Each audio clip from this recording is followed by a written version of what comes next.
everyone, and welcome to SideQuest, the weekly one-shot series where I really hope those sirens aren't coming through the microphone. The weekly one-shot series where we play a different game every single Monday night. But first, before I pass it off to our wonderful host for the evening, I need to talk to you about sponsors because even in the midst of an outbreak, capitalism waits for no one. First up is So Nerdwear, the official merch store for us over here at Welcome to the Party. You can head over to sonerdwear.com and use promo code WELCOME to get 10% off your next purchase. I keep looking down here because I'm reading it. Sorry, folks. Tabletop Loot. Our second sponsor for the night, Tabletop Loot. You can use code WTTPDICE to get 15% off your next purchase over there. They have cool stuff. Go save 15% off of what you buy from their cool stuff. We're also sponsored by Rue Inc., the mistress of maps. Head over to rueinc.com to get some really dope maps. And finally, of course, as you can probably tell, because we got a map down there and we got a dice roller over there, we are sponsored by Roll20. You can go over to roll20.net/start/WTTP to get your free account today, and you too can embarrass yourself on the internet like I have. Speaking of embarrassing yourself, you can also head over to our Discord, which I'm gonna type Discord in our chat. Boom. There's a link over there now. You can also check out the link down there if you're watching the VOD of this. Come chat with people. Some of these lovely people, in fact. They're excellent. And you can also, if you want to support the channel directly, there's a Patreon. Nope, that's not how you spell Patreon. That's how you spell patron. Well, in any event, there's a link down there, and in a second, there's going to be a link in the chat once I shut up. I'm now going to shut up and hand things over to our lovely host for the evening. Well, with that fantastic introduction out of the way, hello, everyone. My name is Simon, and I will be the warden for this evening, because that's what you call the GM, in a little game that I like to call, as does Tuesday Night Games, Mothership. This is a zine for the game. It's currently in, I guess you would call it early access, but it comes in these fun little zines. We're going to be playing a scenario out of the Dead Planet book, but obviously you get to hack everything, so it may not be as you find it if you have that book yourself. We're going to introduce our crew aboard the Mining Frigate and the Falstaff, and let's go in the order that we have them on Twitch. So, Ting, would you tell us your name and where people can find you on the internet and who you'll be playing for us tonight? Hi, I'm Ting. I'm in the Discord as Ting, and I'll be playing Lian, the android. Right on. Moving right along, we got Joe. Hi, I'm Joe. Joe Sondow. I'm at Joe Sondow on Twitter. My pronouns are he, him, and I'll be playing Cornelius Mudge, the Teamster. I need to update the overlay. MUDG. I just added a last name like a minute ago. It's very good. Thank you. It's so good. Moving along, we got Michelle. Hi, I'm Michelle. You can find me on Twitter at Michelle Ely, and I am playing Dr. Edna Parker, your scientist. Here to do science things. And we got, last but certainly not least, Fox. Hey folks, I'm Fox Barrett, at Fox_Barrett on Twitter. Tonight I will be playing space trucker Claire Hamilton, who's probably gonna die. She helps drive the ship. We'll see. Mothership is a high lethality game. It is survival, right? So if you're not familiar with the game, it's sci-fi horror, survival horror effectively. And one of the guiding principles of the game is that there are three things you can do when you encounter something unknown in the horror and depths of space. You can try and survive the problem. You can try and solve the problem. Or you can try and save other people from the problem. Fox, your Twitter is our map right now. Ignore that. That should really go away any second now. I'm just trying to make sure that tweets went out like they were supposed to. Apparently, that window capture is capturing a lot more than I want it to. It's a very exciting night for all of us. But of those three things, so yay. It works, yeah. For saving, solving, or surviving, you can only pick one. So we'll see what happens. I'm going to open us up with a little sound, and we'll set the scene if we're all good to go. So, space. It's big, it's vast, and it's dark. And for the last few months, you are the crew of a ship called the Falstaff. It's a mining frigate that has been on a long mission working for the company. If they have a name, we can decide on that. We don't know. But the company has you out here mining for ore. You've been on a long haul digging up asteroids and extracting things. And you've been ready to throw in the towel and fire up the old jump drive and go back to port, whether that's a city or a other colony floating around in an orbit, whatever it is. But you're ready to relax, and so in this world, using the jump gates and using your jump drives on your ship gets you very, very far. The more powerful jump drives you have, the further you can go. You can kind of go a few short jumps, but being awake during that time is a really bad idea. Androids can do it, but they sometimes report unusual experiences, and people certainly don't always come out the way that they went in. So to that end, you've all entered cryo sleep. There are 10 Excuse cryopods. me, androids are people. That's good. Good to have some early politics going on. Remains We'll to see be how it seen, pans out. but hey. I got you. We'll find out. Yeah, can got have you, an Leo. android erasure.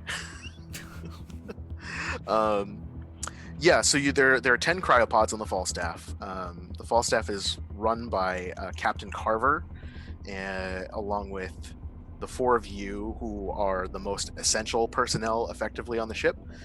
Those other cryopods have other crew members, which may wake up depending on the situation. So what we know is that you have all gone into your cryopods expecting to wake up outside of a planet or an orbiting station where you can deposit your ore and get paid, get some R&R in a bed that is not your cramped spaceship, and some time to see people that are not the same 10 people that you've been crammed in a ship for months. But that's not what happens. What happens is you slowly start to wake up on the hiss of your cryopods and find yourselves Rated. Thanks for the raid, Chromatic Chimera. Your timing is hello, impeccable. Chromatic Chimera. You are coming in at just the perfect time. You're joining us at the beginning of our Mothership game. We're aboard the Falstaff, a mining frigate, and the crew is about to wake up from cryosleep. So the hiss of your cryopods is in your ears, the cold air rushing in, and you feel warmth pumping back into your body as you wake up and start to climb out. So what we see is the four of you and Captain Carver climbing out of your cryopods in like jumpsuits or bodysuits, whatever you would be wearing, some kind of thermal underwear, something like that, to go to sleep. So tell us who you are and what you look like. Whoever feels strongly about introducing yourself first. I'll jump on grenades. I love doing that. Yeah, I think Claire definitely, if she's sleeping in some kind of like you said, like thermal underwear kind of stuff. It's just this tight-fitting, like soft sleepwear designed for spacey travels. She is very dark-skinned. She's got her hair as she's getting up and kind of getting out of it. She's pulling her hair back up into kind of like a loose bun at the top of her head, and there's like a spray of hair of like dark black curly hair kind of going out the back of it. And like somewhere nearby on a hook, there's a a faded old bomber jacket with a handful of different patches on it that she pulls off of that hook as she kind of like slings it over one shoulder and starts lacing up boots, as befitting her duties as sort of combination co-pilot and like heavy machinery expert for the ship. Cool. Cornelius comes out of cryo sleep and he's in a white tank top and gray boxers, not what you'd normally protect yourself with. And he looks, he's a heavy set guy, kind of like super dad bod, and balding in the front, in the middle, and has circles under his eyes, even though he's been in cryo sleep. That's just how he looks. Mood. Perpetually exhausted. Yeah. And he just makes a lot of noises, a lot of waking up noises, a lot of burping, a lot of creaking, joints popping, and stretches and gets his space vac. What is it called? His vac suit. Vac suit. His vac suit on, which has and his spiked bracelet. And his vac suit has a patch on it that says, in all caps, "Hello, my name is," and then scrawled with Sharpie is Cornelius. Oh yeah, I forgot that we actually have to roll for patches. Yeah, mine says "Eat the Rich." Love it. Love it. That's what I rolled. Perfect. Yeah, I rolled both of those. Actually, I threw away a few trinkets I didn't like, but spiked That's fair. bracelet. Hello, my name is Cornelius. Well, Dr. Edna Parker is in, of course, pristine regulation and scientific thermal protection everywhere. Comes out very pristine.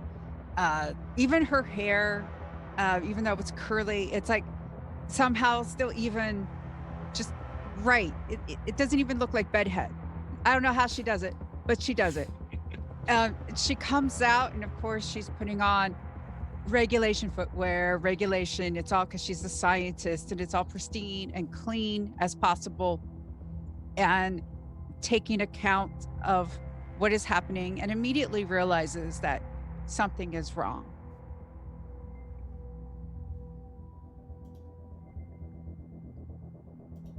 So Lian isn't wearing anything when they come out of the cryo chamber, Bold.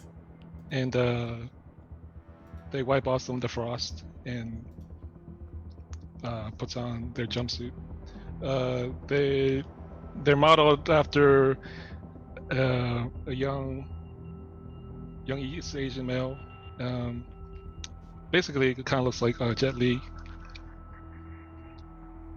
with head full hair, kind of a semi wavy perm, dark to light brown in color. Nice. Is Lian anatomically correct? No, they're a Ken doll. Okay. Cool. It's almost more disturbing. I don't know which one I was hoping for. Yeah. And Carver, the captain, pulls himself out. He's an older man. He's in his late 40s. He's got a big salt and pepper beard, kind of shaggy hair, sort of like the side parts. He's got a tank top on and dog tags, and he grumpily like stumbles around, pulls on his jumpsuit, pulls on a heavy what is it? Not a Sherpa line jacket, like that kind of like beige one with the fur. Mm-hmm. That's got a bunch of different patches all over it, and he lights a cigar, and he looks around at everyone and says, "Well, that doesn't seem right." No, sir, it is not. So all of you are what the crew manifest would consider to be like mostly essential crew. So we know that Claire is like pilot, mechanics engineer. Edna's probably the medic. What do Leanne and Cornelius do? Cornelius is a miner, a driller, an engineer, Okay. and a repairman. Got it. And Leanne is probably a backup to those positions. It's like the Swiss Army knife in the crew. Yeah. Utility. As befits an android, perhaps, in a society that does not always consider androids to be people, but maybe we'll prove them wrong. Warden, what do we do on this ship to get caffeine? How do I get coffee? There is a coffee maker in the galley. Is it high tech, or do I have to make my coffee? I think you have to make it. Okay. Yeah. What's the atmosphere right now in terms of like, is there an emergency? I'm unclear why we woke up. Yes.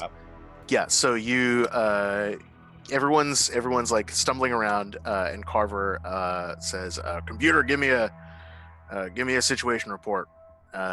I just stumble off to go make coffee while he does that. Yeah. Or you could just leave, Cornelius. That's cool too. So the ship's AI will give you alerts through the whole ship-wide speaker system, if it's something that's important. So you'll hear this as you're stomping your way into the galley to get coffee. So the galley is very close. It's actually right across the hall from the cryo chambers. I figure he's gonna figure it out. He'll tell me in a second. They'll have a pot of coffee. Everybody will be glad.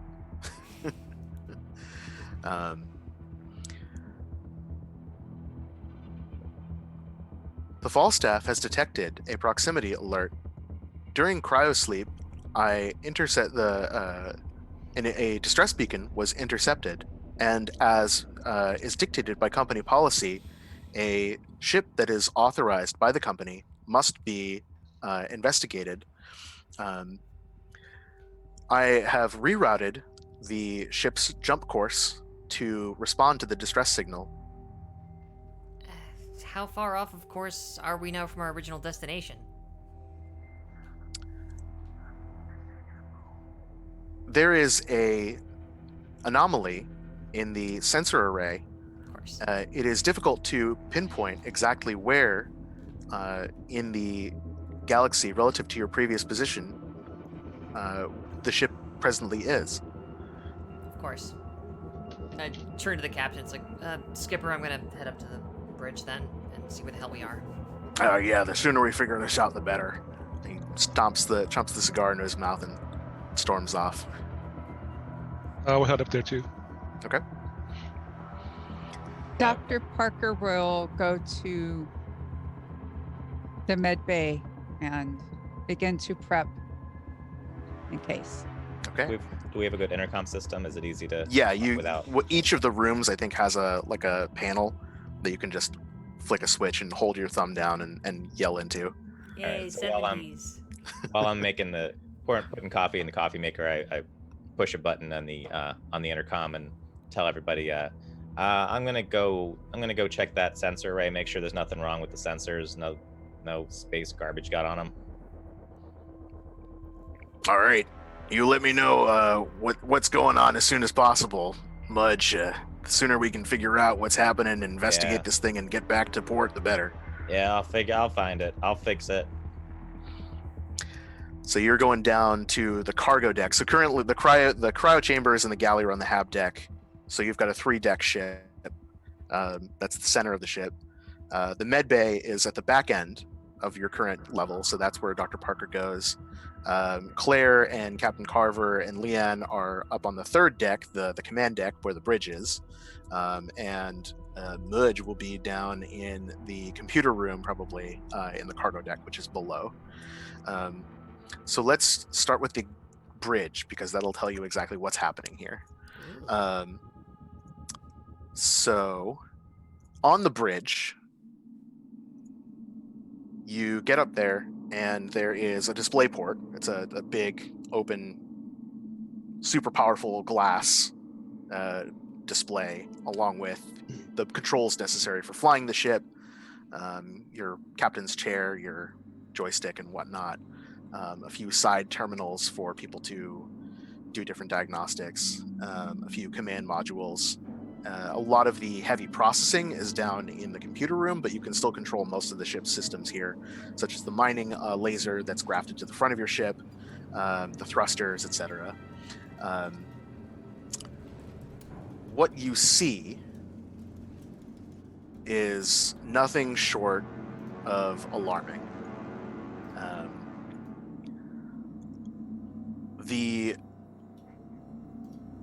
You have come out of hyperspace into what looks to be a graveyard of ships orbiting a massive red planet and a moon.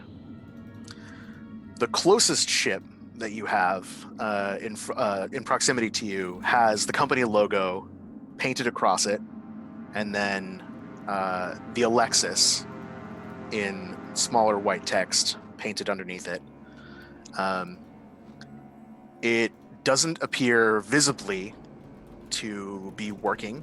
It has a lot of damage to the exterior hull, and you looking at the sensor array, the computer tells you, or not the sensor array, but the basic computer readout, the ship tells you that is where the distress beacon is coming from.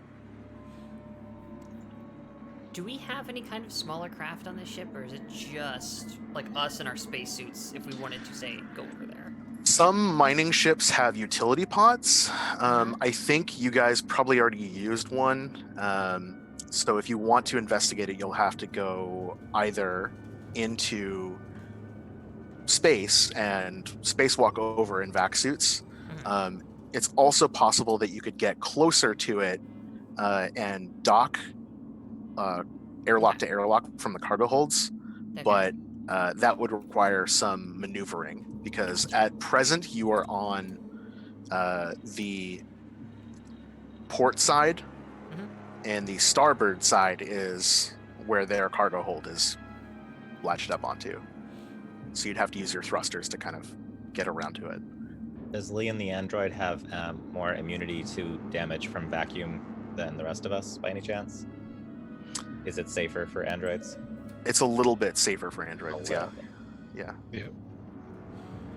If You we won't need oxygen to survive, but you're less likely to get crushed and freeze to death out there. right, But they do need pressure. They can't just go in space and hang out. Yes. Yeah, if we're in a sensor range, I like to scan for life signs and power signatures. meanwhile, I'm like climbing into the pilot seat of the thing, and I'm like flicking switches and turning on subsystems and just generally going, oh, there's your signal for people that are sad. There's a word for that. There's your problem. Well, there's your problem. Yeah. It's a broken spaceship. Purpose. Oh, damn it. And what do I see down in the computer's room? Yeah. So the sensor array is, the computers down there are working, but they are glitching. There are clearly visual distortions on the readouts and displays.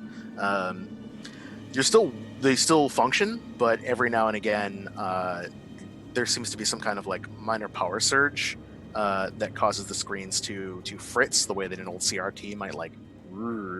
So I'm flipping them on and off, trying to, fix it the old-fashioned way, and Right. and then checking all the cables and all of the connections for something broken, and then if I can't find anything, go under the desk and start looking at all the motherboards. Yeah. Why don't you roll intellect for me? Intellect. Okay. Okay, And then let's throw roll. in, I guess your specialty in mechanical repair could apply. So they'll give you a 10% increase to your intellect for this roll. So I do the button on the character sheet and roll 20. That's Yes. plus 10% intellect. Yes. Wow. Okay. Failure. So it's difficult to pinpoint if there's a specific problem on your end or something else. Everything seems plugged in fine. You're not entirely sure what's happening, but it looks like the systems are just fluctuating. But you're So- spending time investigating like what's going on with things, right? Just to understand the dice system that I just simulated, yes. I just rolled a D100 and I rolled a 73, but my target value was 10 or less, correct? Yes. So being trained in something, having a mechanical repair training gave me a 10% chance of succeeding. That's how hard this game is. Oh, No. Actually, no. You should no. have stat values. Okay, so what's wrong I'm with looking my at your stat values sheet. then? Yeah. Something's wrong. If you want to take a minute and roll 6 10-sided dice, 60-10, Oh, I or thought that each of your stats in order. Oh, okay. Um, And then add up 6 for each one, and that's the base. I thought there was something about the 5 was added automatically because of my Teamster. yeah, you status. add 5 to your strength and your speed Okay, And in then- addition out of whatever to the you get. roll- in addition to your this rolls. very Roll 20 important will stats do roll, I didn't The understand. Roll20 will handle your class's stat bonuses automatically. You but only need to not feed it. the You only need to feed it your starting base stats. starting numbers. You have to feed Yeah, it those. if you add them into All right. base, yeah. All right, come back to me. I'm Okay, gonna roll cool. some stats and redo that. You'll be fine. Yeah. So what's happening on the bridge? You're scanning the ship for signs of things. Yeah, life signs and power. Okay. Output. Yes, Dr. Parker will chime in about wanting to know about life signs and if there's if they can get a crew manifest possible. Okay. The initial scans for life signs turn up nothing. There is a power anomaly on the other ship, on the Alexis. Something's going wrong. It seems like it's coming from their jump drives specifically, but there are no signs of life that you can find on an initial scan. Well, Captain, she's dead in the water, but there's power, but nobody's over there. It seems like it's running on low power mode right now. And if you scanning for a ship's manifest, the computers are giving you really, really glitchy feedback. Like everything comes back completely scrambled. It's all gibberish. It looks like the Matrix.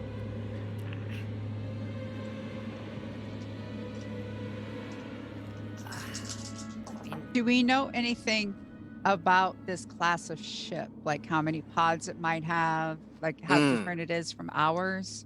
Yeah, so this is the Alexis appears to be a research vessel. Most likely, it's got some pretty decent science labs, jump drives, so it can actually get from planet to planet. It's probably got a bunch of decent research equipment on it, some decent computer systems, but depending on the ship, it may have a pod. Some of them do for landings. Other times they are designed to drop through orbit and then like hover and deploy squads to excavate or explore from there, or like float on the water and send people out that way, like on a raft, or land in some adverse terrain. So it's meant to kind of go between environments. Do we know how many crew there should be? That is a good question. You would probably estimate that a ship of that size should have, I want to say, like 10 to 15. Okay. So it's not that much bigger than us. It's about the same size as your ship. Okay. Well, Captain, you know company policy. You want me to try to bring her in? Well, Leanne, you said there's no signs of life on the thing, and we're not able to get a clear manifest of the ship. I don't know what's going on with those jump drives. Can you get anything clearer on that, or? I mean, as far as I can tell, it looks like a bunch of eggheads got themselves out here, and something went wrong. Maybe an experiment went bad, or they blew something up trying to make bathtub hooch in the engine room. I don't know. And here we are. Are they responding to hails? Nothing's coming back. I've sent out on a broadband frequency, and no. Leon said there's nobody aboard. Is the ship intact? Because there's other ships around. Like, is the Alexis broken up, or is there? It's still in one piece. It looks like it's taken a beating from things like bumping into it, like space debris, but it doesn't seem like anything. If you're looking for signs of exterior damage from like weapons or anything like that, nothing that you can see, no explosions on the inside that you can see. It's mostly just taken wear and tear from jumping through space. Okay. Is all the debris just the one ship? It's kind of tell if if any of that belongs to another ship. Some of it probably does. As you're getting a better sense of what's around you, there are dozens, if not hundreds, of other ships that are floating in orbit around you. The Alexis happens to be the absolute closest thing you could get to anything else. You might be able to get to other ships, but there's so much junk in the way, it'll be difficult. And as long as they're not broadcasting distress signals, then I don't want to be here in the first place. Yeah, but frankly, if you're checking other like communication signals, everything else seems dead. The only signal that you're picking up is the long distance distress beacon that's coming from the Alexis. Well, this is creepy and I hate it, but unless we're looking to get sanctioned, I'll bring the ship in. Yeah, the way I see it, we can either not get paid or we can take a quick look. I guess if everything's hunky-dory over there and it's just an anomaly, I guess we just fire up the drive and we say we did what we could and we get out of here. At the very least, we can go over there and shut off the signal so it stops catching other ships. All right, buckle up, everyone. This one's not going to be pretty. Are we gonna connect to the ship so we can just walk through, or do we gotta put our suits on and fly out there? Walking's the hope, but until I see what her docking coils look like, can't really tell you much. All right, so you activate your thrusters and slowly advance towards the ship. Just like Yes, fire yeah, a couple short controlled bursts, let yourself drift. Cornelius, did you want to handle your systems check again? Well, so my roll was Yes. 73, was still above my number, so Okay. it's still a failure, right? Yes. So I'm okay with that. Now I have reasonable numbers. Okay. Because it was 60-10 plus the bonus. Yes. Okay, yeah, that's all done then. Yeah, that should be a little more reasonable. Yeah. So they're all like 30s and 30 something. Yeah, you should average somewhere around 30. So yeah, if I can't figure it out, then I mean I could try a different skill if that's justifiable. Yeah, you could Like try something else. Mechanical repair. There's engineering, which I have a 15 bonus. That's Yeah. With heavy machinery is the minor part. Mhm. I can't figure out the little computer bit. I can look at the big tubes. Yeah. That hold them together. So intellect plus 15. Yes. So I'm going to engineer this, and my intellect is 39, and my my target value is 54 because of the 15. Yes. Because of the 15. Yes. But I rolled 64 failure, so Okay. it's beyond me. It's tricky. Yeah. So what's happening here is what you can absolutely tell is that there's some kind of energy source that is causing fluctuations of power in a radius close by. You're not entirely sure where it's coming from, but it's obviously close enough that it's affecting your ship. So I what can at you- least tell that there's nothing really wrong with our equipment. Yes. I mean, like in theory, everything is working as it should be.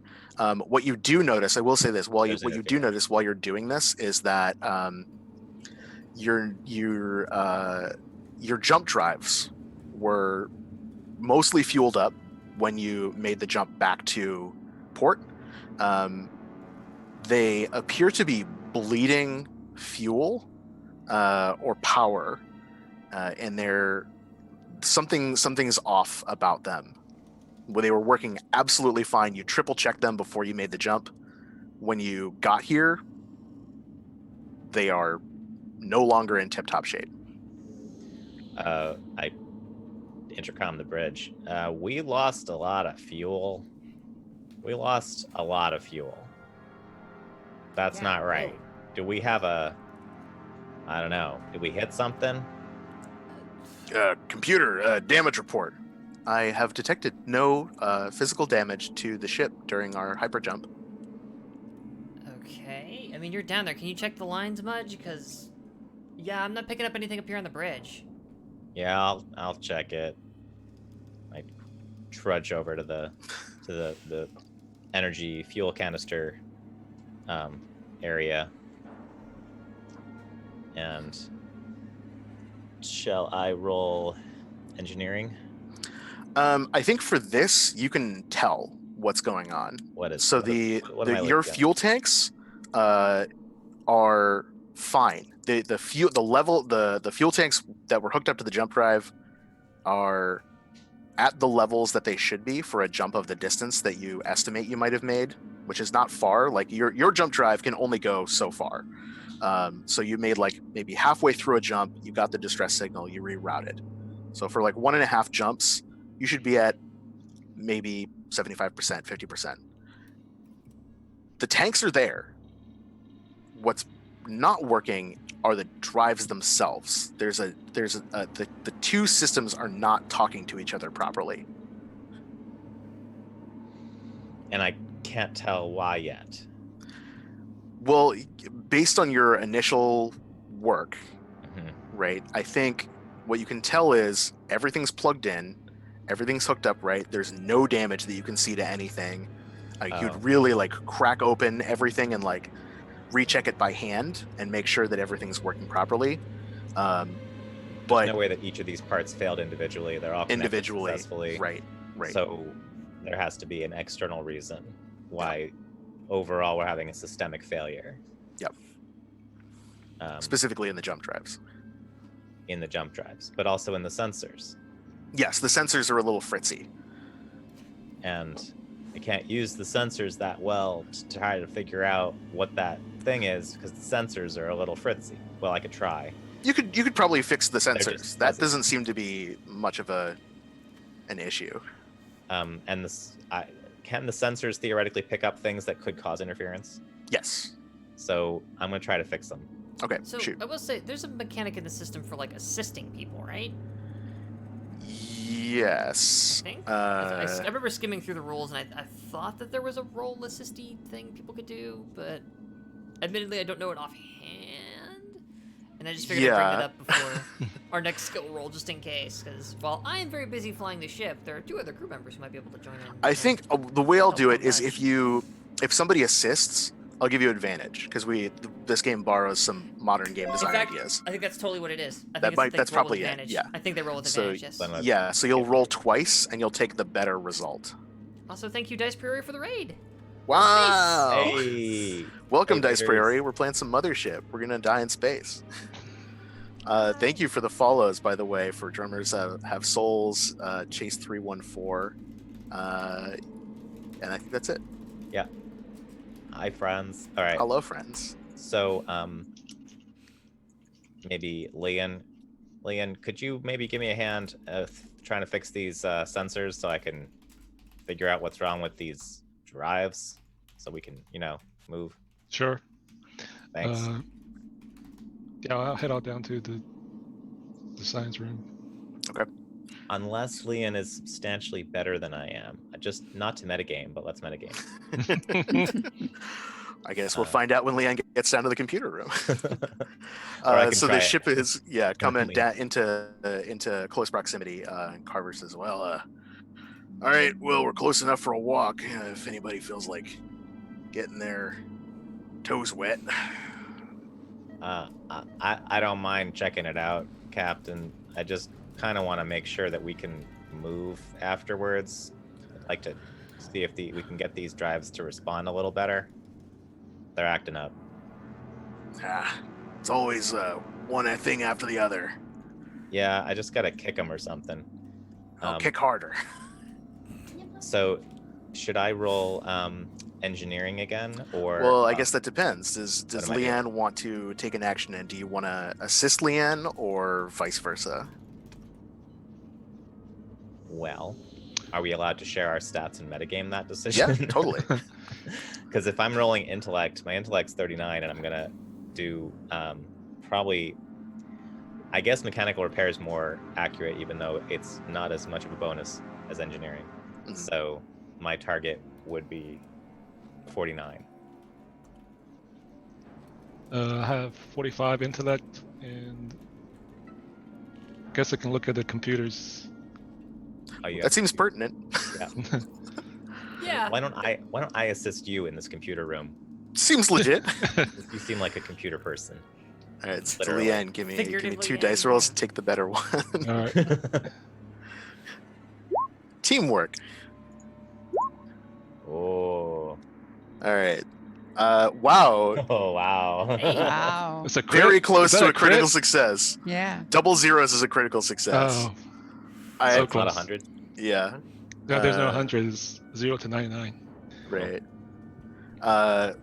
Fantastic. So I'm going to say that between the two of you, with dice that good, you're able to get the system running. So it seems like there still is some kind of that power anomaly that's affecting your drives. You think is connected to the computers, but it's not. Whatever it's targeting, it's mostly focused on the drives itself. The computers, it's a byproduct. It's like something is kind of passing its way on.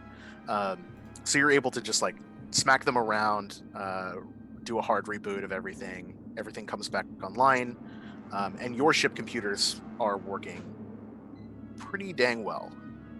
And the drives? Okay. The drives are not. Oh. You've So- done everything you think is correct to fix all the systems. So the Kick 'em sensors up. work, but the drives are still not giving you anything.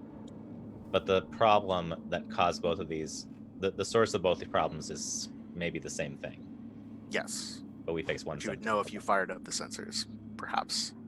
Okay. Well, now that the sensors work, let's try them. I'd Okay. love to know what's going on with our ship. Kind of I have to The fly it. Is this anything Dr. Parker knows about? This type what of is science? Dr. Parker's specialization? Biology, first aid, genetics, Not machines as much. not machines. All right. That may be useful later on. I would Yes. think it might. You're gonna find but, floating dead bodies. Just wait. Just wait for it. But I'm gonna use the sensors to try. I don't know if I have a skill for that. Actually, maybe Leon should do it. To try to figure out what's messing up our drive systems.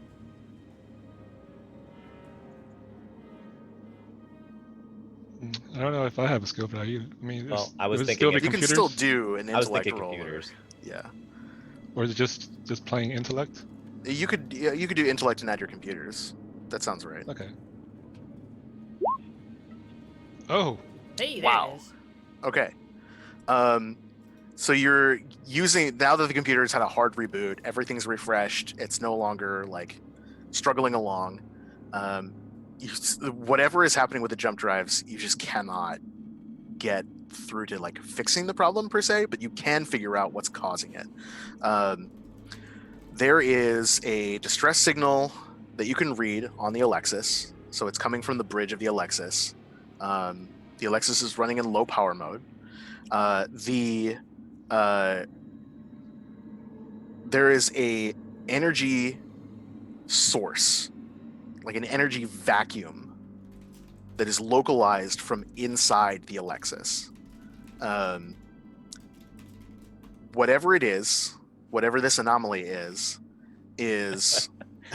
do we have someone in chat is named Alexis? named Alexis? Yeah. That's so good. Shout And outs a to little- Alexis from Dice perhaps a Priori. little Yeah. alarmed. Alexis, I'm sure that you're not an energy vampire the way that this ship is.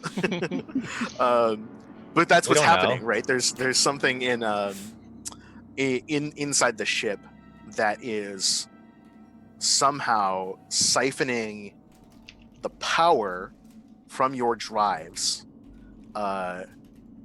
and it seems like maybe the fuel, but the ability for the drives to function is being siphoned out.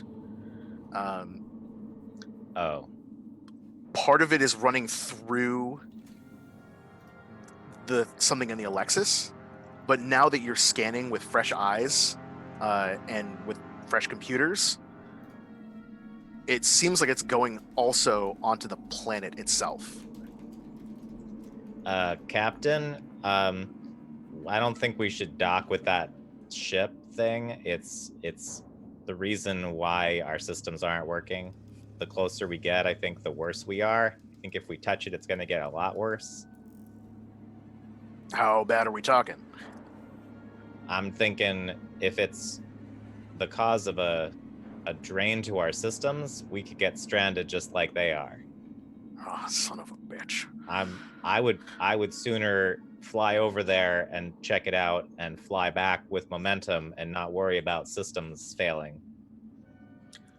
Well, I guess so. All right. I'm gonna need a few of you to get up, gear up, and do a little walk out there. Check it out. See if you can't find anybody still on there. Maybe a log. Maybe the ship's computers will be able to figure it out. Ah, fantastic. But I don't want us hooking up there and risking our power being drained, or we'll be stuck here like everybody else. All right, reversing thrust. Hit the. Stop the ship. Cornelius is already in a vac suit, just puts on a helmet, seals it. Dr. Parker will go, and she's Gloves also making sure she takes all of her scanners. You know, she has a bioscanner, field recorder, all of Yep. that. So making sure.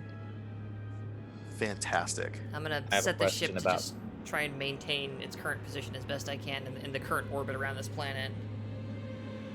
I have a question. Yes. The first page of the rulebook is a big list of weapons, but the character creation process didn't mention weapons. So do Uh-huh. we have weapons or not? So, That was I'm a glad you release. asked. Some of you do, technically. Got this If dope you have crowbar. the excavation loadout, you have a crowbar, and you can live out your favorite Dead Space fantasy because you have a hand welder. So it's a handheld laser cutter that's meant for cutting through steel, asteroids, etc. You also get a laser cutter, and a laser cutter is like a big rifle with a concentrated beam. It's meant for scrapping spaceships, but it also can be used in the extraction of minerals from asteroids. So those are all technically weapons. If you have the exploration loadout, you'll get Everything's a weapon if you try hard enough. Right, you'll get a vibe shetty. So you can vibe check somebody with that. You'll also have a rigging gun, which Pick is one of those up at Adam and Eve.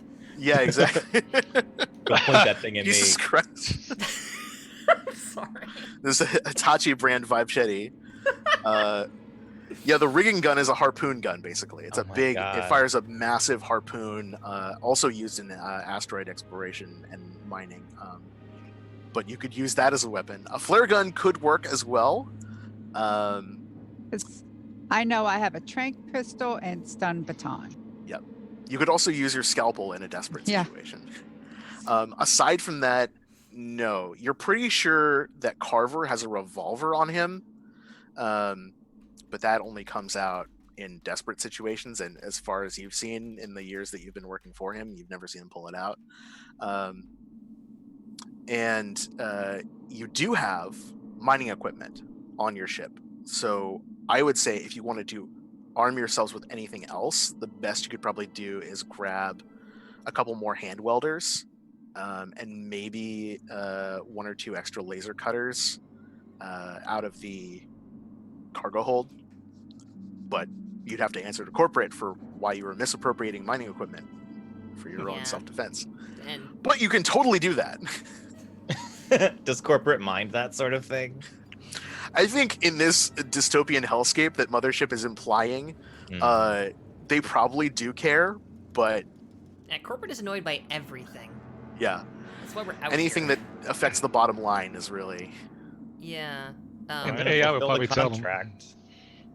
I'm not expecting monsters, so like I'm just gonna be going over with that hand welder and like maybe the pry bar because it's like, yeah, we may need to be able to get into something because systems are weird over there. So like that's all I'm picking up on my way out to suit up down at the airlock. I have a tool belt covered in stuff. Sweet. I got my equipment list is quite fun. I have a crowbar, hand welder, laser cutter, body cam, bioscanner, infrared goggles, lockpicks, and oxygen tank mag boots and short range comms on my suit. Yeah. So you got the same loadout I do then for the excavation loadout. So we are similarly equipped. Fabulous. All right, so who is taking a spacewalk? So Well, before I go, on the Flagstaff, is there any way I can access their computer systems? like Is it only remotely? read or is it read only? Yeah, you Okay. can try and get into their systems. A cursory sweep of things is like it's all choppy, but you can try and tap into their computers remotely. You may not get as good results, but I think you, as an android and as a computer specialist, clearly, you probably have some background knowledge that maybe the company doesn't want you to know of, like, yeah, maybe I can remotely access these files over here. Okay. What's the problem, Leon? You're worried about a little hard vacuum? No, just being thorough. First. You So can would hit I be me with hacking? yeah, if you have hacking. Is it unconventional or unwise for all 4 of us to go? There's still people I who wouldn't need it. say Captain's unconventional. staying, right? It's okay. Yeah, he's absolutely staying. He can fix things. Yeah, someone's got to watch the ship. Yeah, Yeah. the captain should never go on away missions. That's right. Like half the crew is like still asleep. Like it's just us Right. heads. He can always wake people up if he needs friends. And you have body cams, so he can see what you're seeing. And you've all got short range communicators too. So it's a failure. So I think you're trying to get in, and the static from whatever anomaly is on the Alexis is interfering too much with you to be able to get a stable connection between your 2 ships. Right. All right. So I'm gonna have to go over there. So everyone's gone.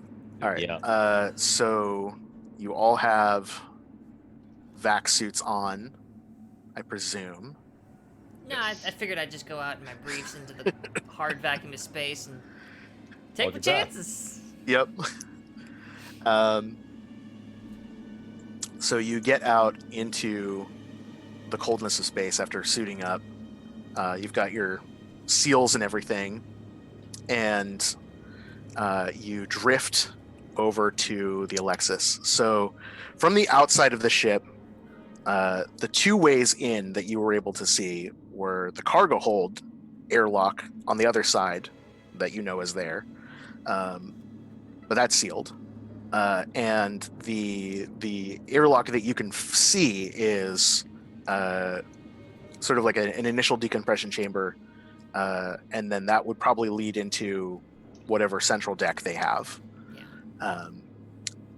And So that's- as you're drifting over, it's just this massive safety red door. Do we have a tether, Thick steel. or are we just gonna try to aim ourselves and jump back? Hey, yeah, like if there's any way we could like send like a harpoon over there, that would be really Oh, you good. could- Someone could, whoever has the rigging gun could punch a cable over there and Yeah, tie it off onto the Alexis, or onto the Falstaff, your ship. I've got the rigging gun. Okay. Claire kind of steps aside as if to say, like, after So we're at the open airlock now. So you're at the other, the main airlock that you think you can get through. So you just want to put a harpoon in the side. Yeah. Sorry. Yeah. Which ship are we on now? So you were on the Falstaff, your ship.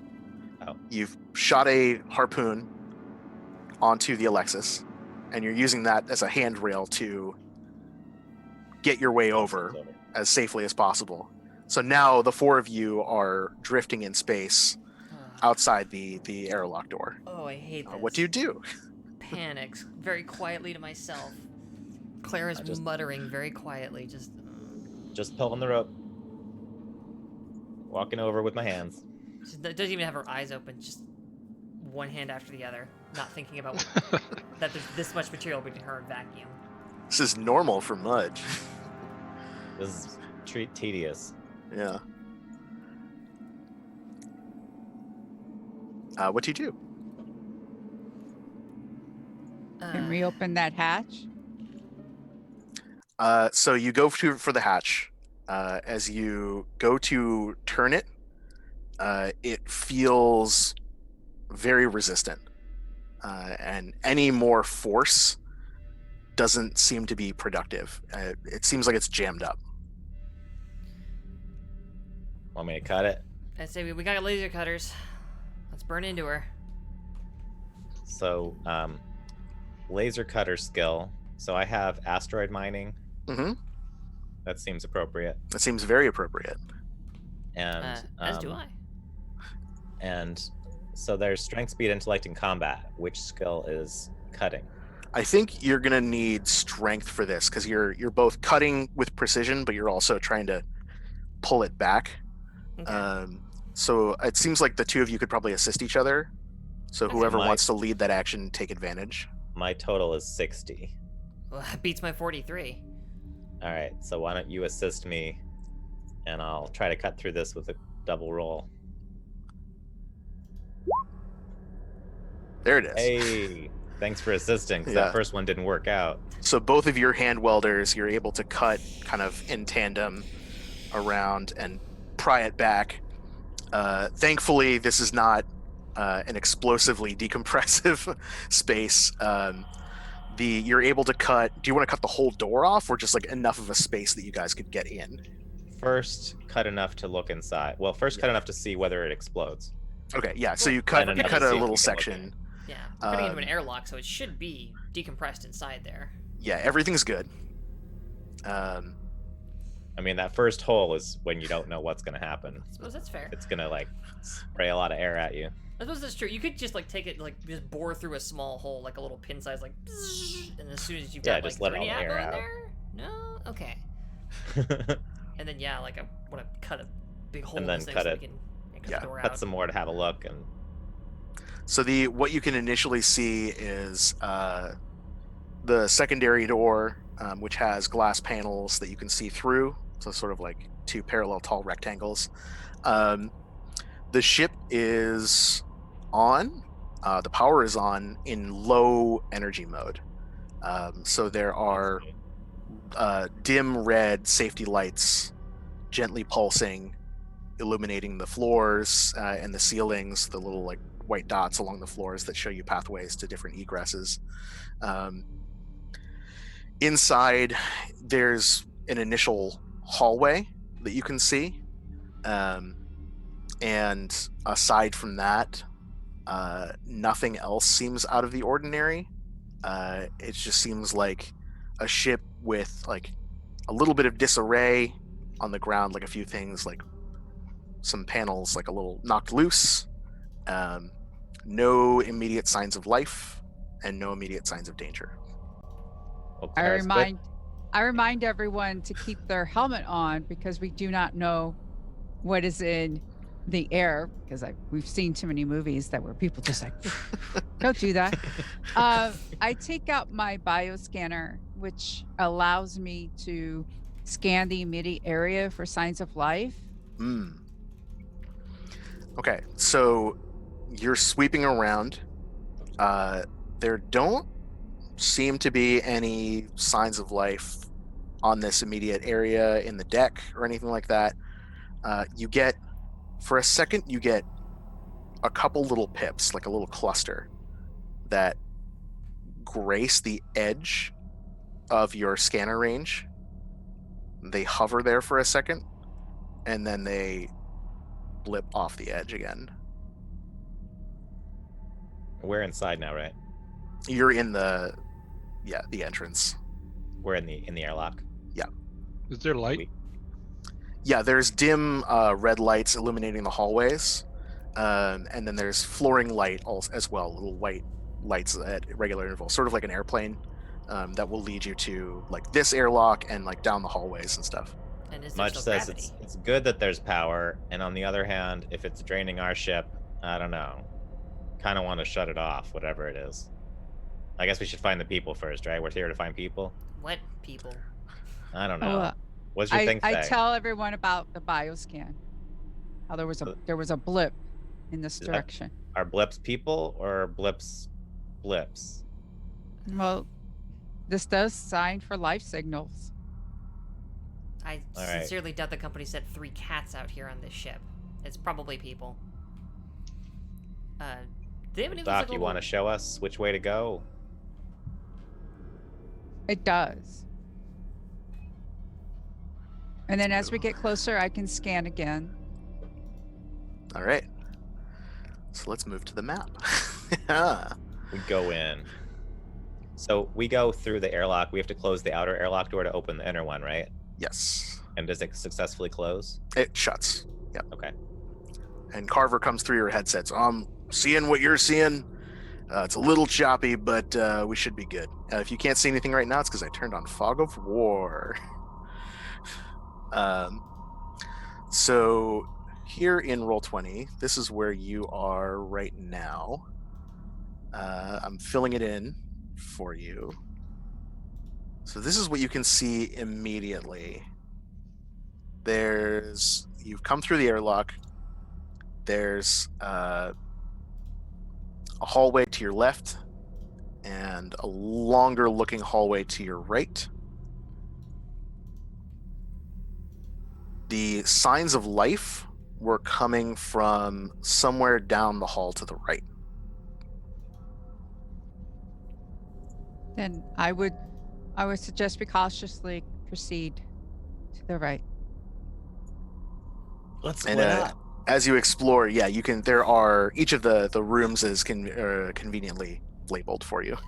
And as we walk, I mean, I've got a space helmet on, but still, I'm just sort of calling out like, "Hello? Any So you get ghosts?" a nice shot of you like slowly walking in this completely empty ship, and your voice echoing through your helmet's speaker. Yeah, so you, based on the signage, you can tell that you're on the engineering deck right now. Going further down the hallway, so there's a doorway that you can see. How do I ping in Roll20? Is it shift click? Click and hold. So like Click and hold. click and hold, boop, like that. Yeah. So there's a door, and then further down this hall. So this over here is labeled the... It's not doing it for me anymore. At the end of that hall is a sign that says cargo bay. The door on the bottom of that hallway facing us is the cryopods. And then there's another door at the furthest end,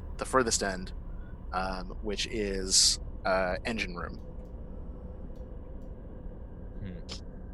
Is there like a window into the room where the cryopods are?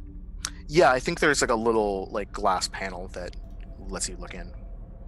When I look in, do I see in the cryopods? The cryopods have mostly been opened, so they're all stacked. The way yours have they're like standing up. These ones are horizontal, so the hatches are open on most of them. There's more than you thought. There's actually 30 cryopods in here, What the which is a hell? little unorthodox. They've crammed a lot of people into a vessel this size, but maybe the ship is organized well enough to hold them all in here. A few of them are still closed, and they have signs that they're in use, but they do have warning signs on them. Like the life sign monitors on them are reading abnormal signs on them. Dr. Parker, should we be doing something about that? As I just sort of jab a finger towards the red squigglies. Yes. When I use my bioscanner and direct it toward that room, do I get anything? The pods do not show you any signs of life. For a second, you get another blip, and you think you see motion out of the corner of your eye at the far end of the room, and then it's gone, and the life sign on your med scanner disappears.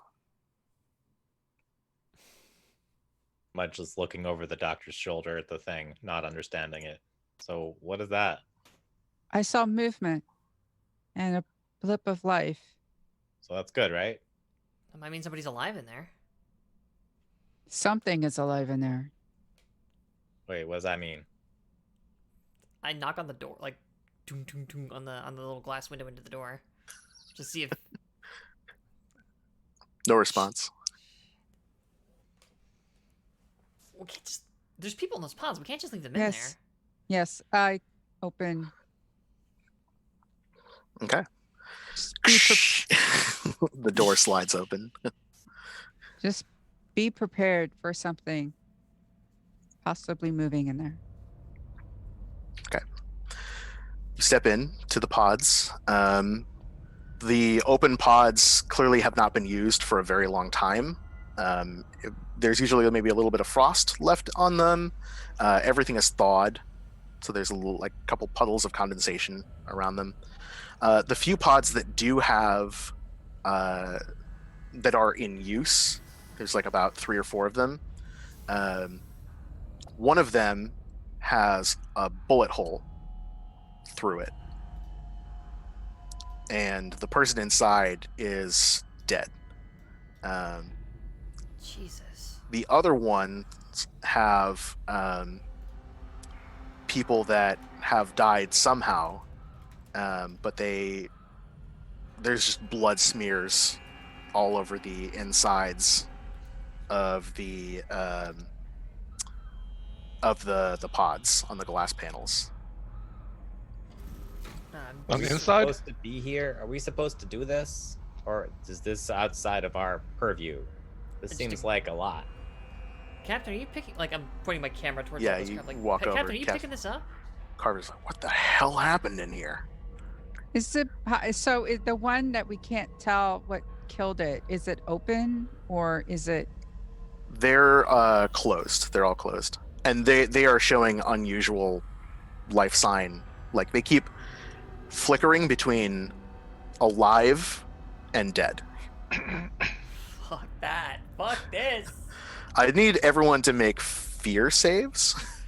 I'm just like, Captain, we need hazard pay, and we need to get out of here. Yeah, I'll make sure the company hears about this. Let's maybe get to the bridge and see if we can't recover the manifest, and we'll get the hell out of here. It says Okay. fear saves made in the presence of androids have disadvantage. Yes, so everyone needs to roll twice and take the worst result, because Leanne is unsettling. That includes me? I Or is it don't think it everyone includes else? you. Everyone else, yeah. Okay.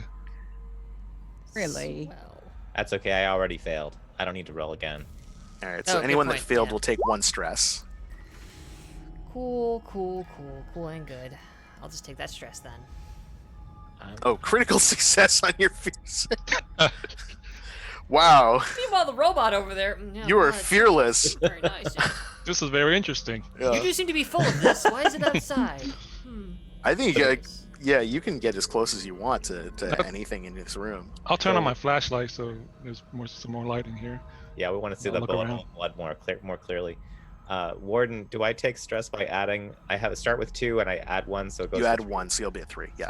So the way stress works for those playing along at home is that when you make a save against fear, sanity, body, or armor, failure means that you will have to mark 1 or more stress. And sometimes, if you critically fail a save, or other things happen, you may have to make a panic check. And a panic check is you roll 2 10-sided dice, and you want to get over whatever your current stress is. So the more stress that you have, the harder and harder it is to not panic. Cool. So are we opening a pod? Your call. I thought we just had to get the manifest and get the F out. Yeah, I'm Is liking that- that. I'm liking that plan a lot more now, actually. Where do they keep the manifest? On the bridge. Up on the bridge. Yeah. Yeah, we should get to the. We should get to the bridge. Yeah, and Claire's There's a just, like, bridge. making her way out of the room. We need to stick together, Claire. Hold. She's already left. Out all the Cornelius way. is following Claire. Like, where's the bridge? Where's the bridge? Where would the bridge be? Well, we looked up the regular sort of like outline of the ship before we came. Yeah. You would guess that it's a similar layout to yours. So they have engineering deck, hab deck, command deck. So it's all the way up on the top there. When you came in, where you see the little arrow by the entrance, there's a ladder that goes up. Exactly, right there. And I will reveal to you, that's where the cryopods were. So you've been there. So, what are Leon and the doctor doing? Because Mudge is following Claire, but looking over his shoulder. Like, Doc, you coming? We need to stick together. Yeah, come on. Leon, are you coming? Are you done examining these bodies? Yes, we can't do anything. Okay, Mudge is gone. For Following them. Claire. Not with. No, I don't have enough equipment. Okay. Okay. Just heading up to the you- command deck. We just need to get up there. It'll be on the top. Breathe, Claire. And There yeah, I'm you headed go. for that. For the ladder, and she just kind of stops at the base of it, takes a deep breath, and then starts climbing up the ladder. Very The Mudge is right behind second you put your hand on the first rung of the ladder, Mhm.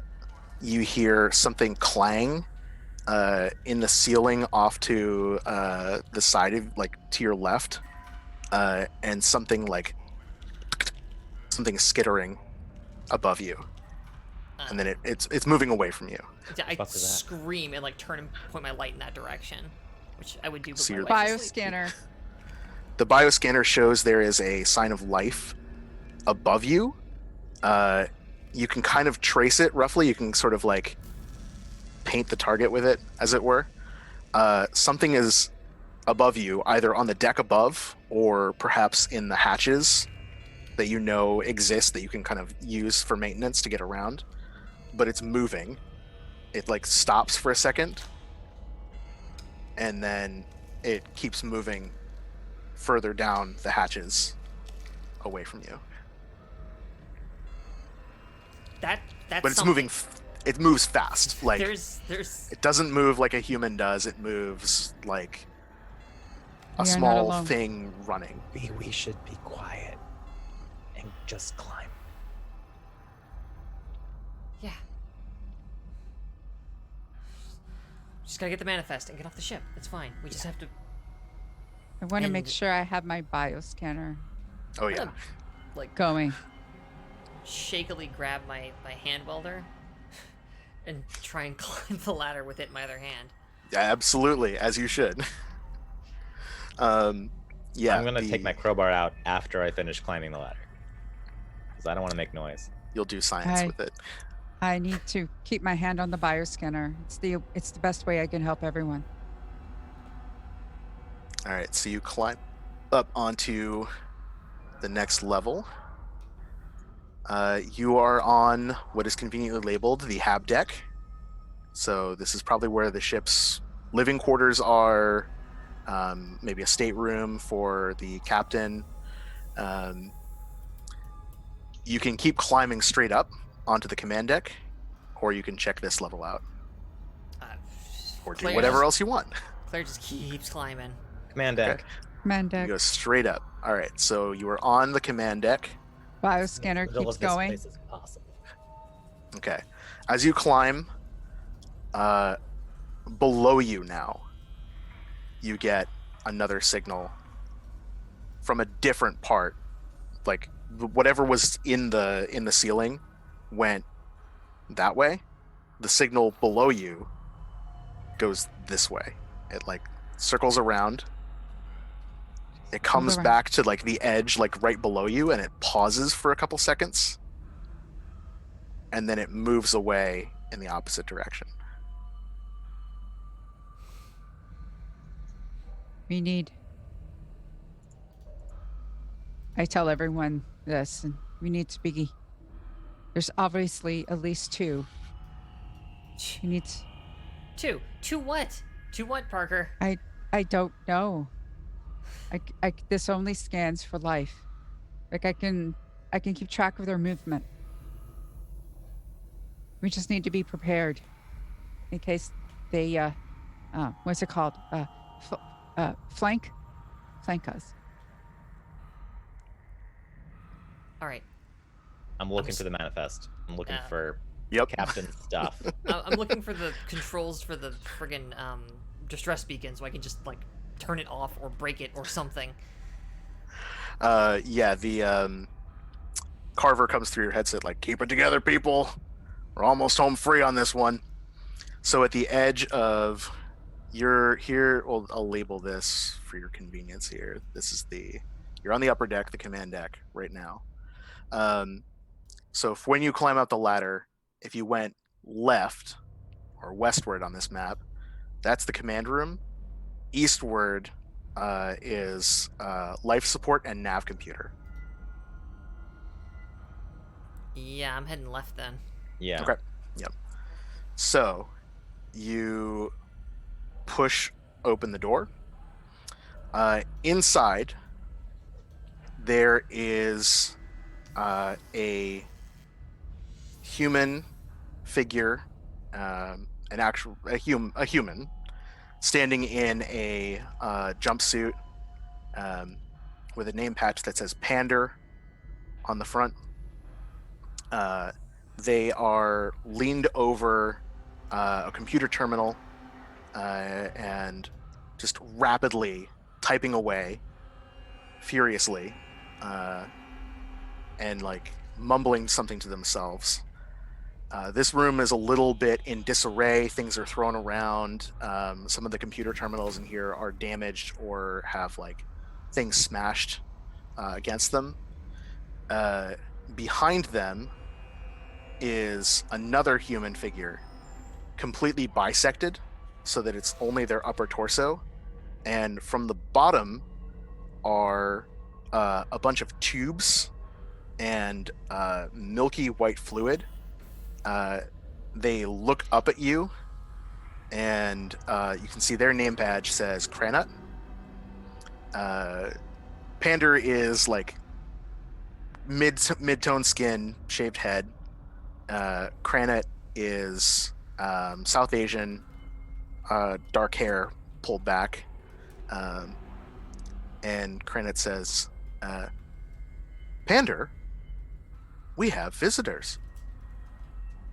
Panet looks up at you and pulls a small pistol from their belt and holds it up to you and says, I'm sorry.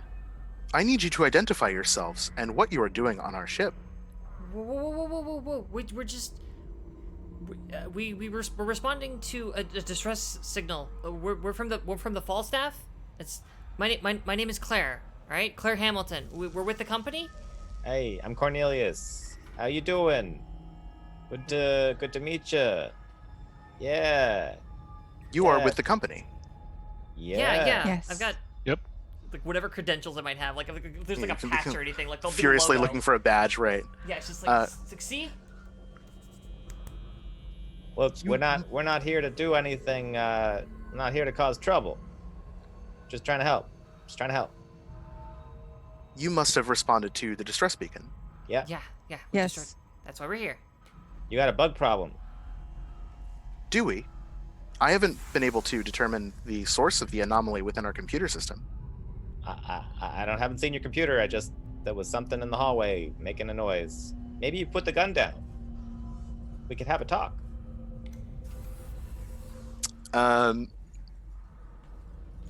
Yeah. They slowly lower the pistol and holster it. And they say, well, if you are with the company, then you are here to help. I hope you can understand our apprehension. We have been in a very stressful situation, and unfortunately, we are not able to fully ascertain the true nature of what is happening. Perhaps you can assist us. Well, let me just stop you there, and let me just suggest maybe you come with us to our ship that has no bugs, and we get the fuck out of here. How many people you got on board? The crew is manifested for 30. How many people are not dead? I don't know. Who's Only in the two charge of us are here. around here, Pander? Who's your commanding officer? Who's the captain? Oh. Well, Captain Walker. Captain Walker. Okay, and where are they right now? The last I saw them before, and they twitch for a second, was in their quarters. I'm sorry, I'm having trouble remembering what's happening. I am a doctor. Will you allow me to scan you? Certainly. Perhaps you can do more for me than Cranet. I take out my med scanner, which allows me to scan a living body to analyze it for disease or abnormalities. Okay. Physically, Pander's fine. Like, maybe taking a few hits from something. But there is absolutely an abnormality.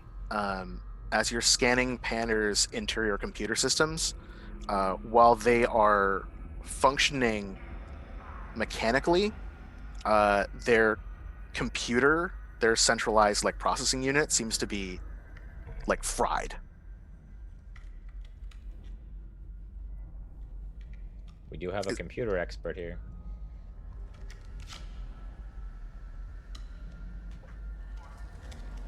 Yeah, do you mind if I take a look at your systems? I would be honored to have you examine me.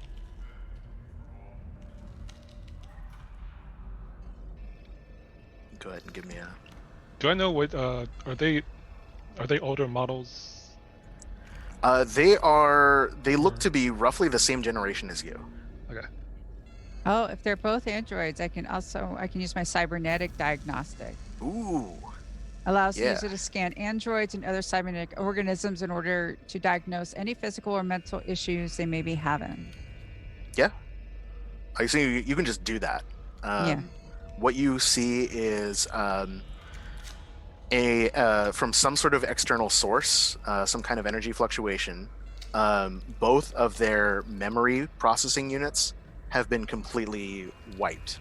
Not like to the beginning of their life cycles, but anything that has been formulated in, say, the last 2 weeks is just like it. There's no record of anything, and there's a lot of strain on those units within their bodies. Like it's not like it looks like whatever happened to them has happened several times. Their memories are gone for the last 2 weeks. There's energy fluctuations. I wonder if what's happening to the ship and the systems is also happening to them. If our memories have been erased, that would explain why we have been having difficulty restoring the ship's systems as well.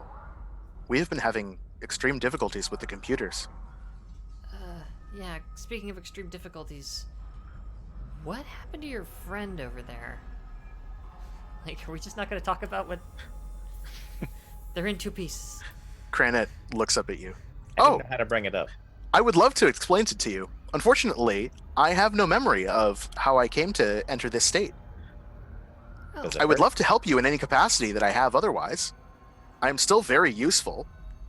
of course. And then of in my course. other hand, I have the bioscanner going. It's like, just go away. Yeah. As you're having this conversation, Pander says, yes, perhaps you could help us. And that's when you hear something at the back of your brain, a kind of deep, unusual sound.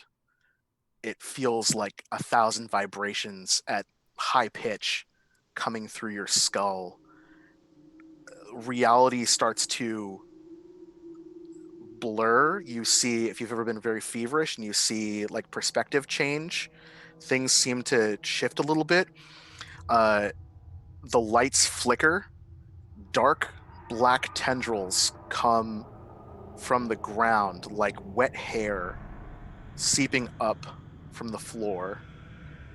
And Pander and Cranet both go eyes wide, slack-jawed. Pander falls over to the ground. The rest of you just have this ear-splitting headache. The energy thrums and pulses, and after what feels like an eternity, it stops. Pander opens their eyes. They come to, and they pull the gun out from their belt and they say, identify yourselves and what you are doing on my ship. And that's where we're going to go to break. Okay. Oh, okay. Thank Oh boy. you so much for that. Was delightful. Real quick before we go to break, I just need to shout out our VIP Patreon sponsors. One Jack C, a Donald G, Nerdy T, and Michelle E. Why, you're right here. Hi, thanks for being a VIP sponsor. You too can be a delightful VIP sponsor by heading over to our Patreon and just like send a little bit of money that way. But we'd also like to shout out our big sponsor, Roll20. Thank you so much to them. We use them all over the place on the channel. That's how we've got this lovely map down. I can do this. I can do it. There it is. It's down there, and there's a roller right over there. So yeah, we'll be right back in like 5-10 minutes, somewhere in there. Go get up, stretch. You know, cardio is important, and we want you to look after yourself. So stick around, folks. We will be right back. Thanks so much for hanging out with us today. And we are- If you get a second during break, you should check out one of our amazing sponsors. We're now proudly sponsored by Roll20, the best virtual tabletop for all your role-playing needs. Over 4 million people use Roll20's virtual tabletop to power their favorite games. And with more modules than you can shake a stick at on their new revamped storefront, you'll definitely find something for your group to enjoy. Sign up today by clicking the link below or heading to roll20.net/start/WTTP.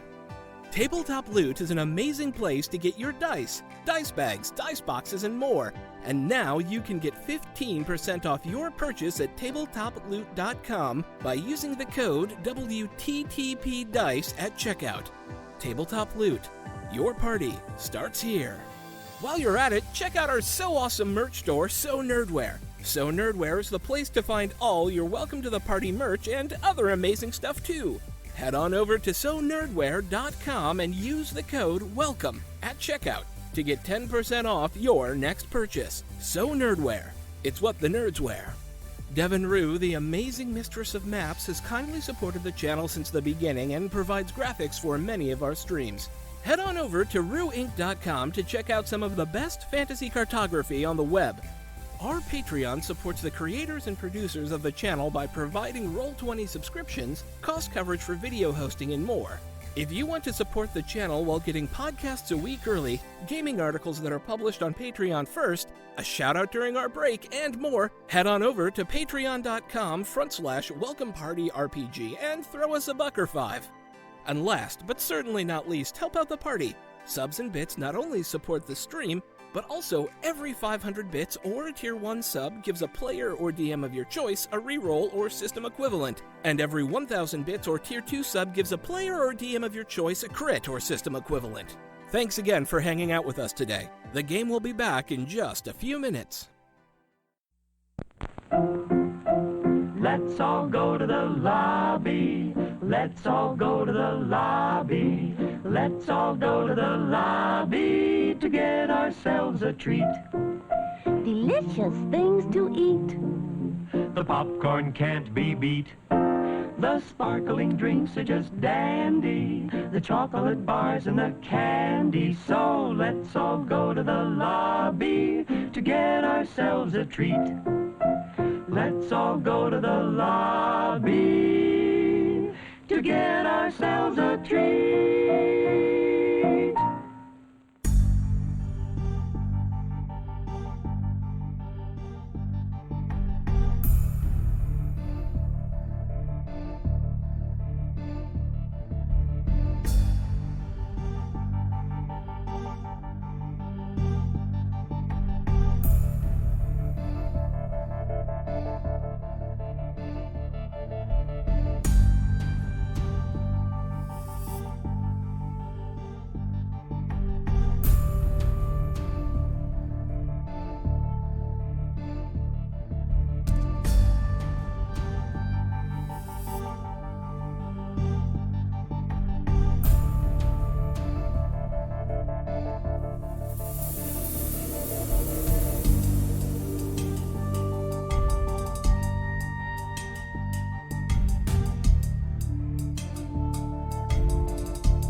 Welcome back, everybody, to One Shots. We're playing Mothership, the sci-fi horror RPG that comes in a cool little zine. We are, when we last left off, we were in the midst of investigating the derelict research ship, the Alexis. The crew of the Falstaff, a mining frigate, has come out of hyperspace to discover a distress beacon aboard that ship that they must investigate by company policy if they ever want to make their payday. The crew, intrepid as they are, is currently on the bridge of the Alexis while their captain, Carver, watches from afar back on board the bridge of the Falstaff. 2 androids were inside the bridge when the crew breached the doorway and investigated what was happening. They reported anomalies on the ship's computers, but as they were getting to the meat of the conversation, something happened on the ship that caused the 2 androids to pass out, and when they came to, they appeared to have no memory of that conversation. Leanne, as you are also an android, if you wouldn't mind giving me a body save. I was just about to ask about Leanne. Mm-hmm. And thank you so much for the raid, Nerds with Dice, while we were sleeping. Love y'all. Thanks for stopping by. All right, fantastic. So you feel something coming through your system, like a tingling all over your body, and a deep sense of whatever an android would call dread. Something comes over your mind like a fog, but you shake it off, and nothing adverse happens to you. So while both Pander and Kranat, the 2 androids you were talking to, pass out, like seize up and pass out, you are fine. Okay. So the scene that we open back up on is Pander on the ground, holding their head with one hand and holding a pistol at all of you with the other. What do you do? Unless it would cause me to die, because there's atmosphere in here, right? There is atmosphere, yes. Okay, great. Yeah. Claire immediately just rips her helmet off, keels over, and pukes. Pander has the pistol pointed at Claire. Well, obviously you're not a threat. Points it at everyone else. We're with the company. I'm Dr. Edna Parker. We just talked with you, and something maybe went wrong with your memory, and you were saying that that's been a problem, and you decided that you could put the gun down and talk to us, but then you lost your memory again. That seems like an awfully convenient explanation for the current situation. Doesn't it match what happened to you before? Captain Walker. Yes. How did you have you spoken with them? No, we're trying to find him. Talk to you. You told us about him. They stow the pistol again, climb to their feet. And Kranat says, "Perhaps they are telling the truth."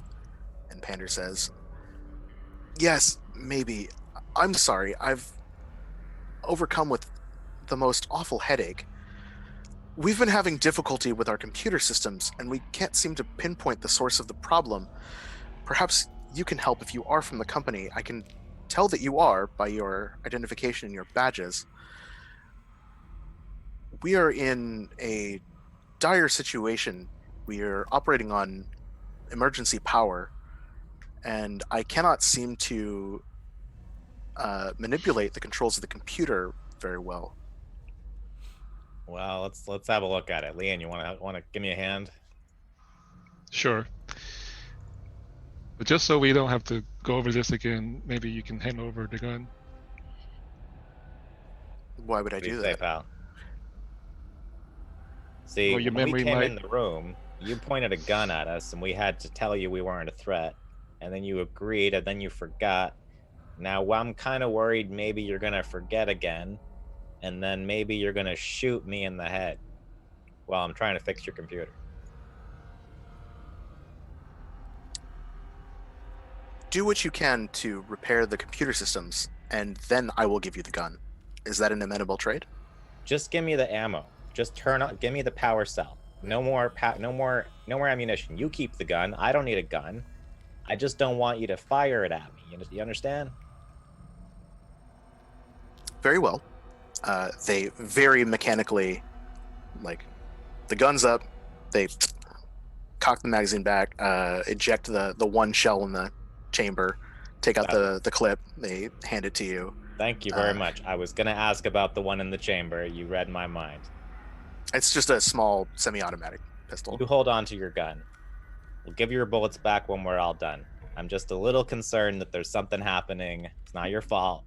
Something's going wrong with computer systems, and no offense, you're a computer system. My friend here is also. We love computers. Sometimes they need a little work, you know? No offense is taken. What do you need here? What's the problem? Let me show you. And they walk over to the terminal. So what you're looking at, the system, the whole computer terminal for the bridge, is pretty beat up. It looks like there was a struggle in here at some point. So there's like jabs and a few things askance. You could probably reroute things to get back in position, put plates back in place. There are dents in the computers. There's a few dents in some of the computers, but the blood? terminals themselves, the feeds, are super scrambled. Is there blood in here? There is blood. There's blood on the floor. Both Pander and Kranet have their own like android blood on them at different intervals. I mean, Kranet obviously because he's cut in half. But Pander has a little bit on his hands and a little bit on his jumpsuit, and a little bit of what looks like somebody else's blood.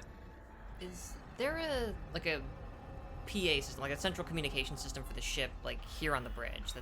There's a similar intercom system to your Okay.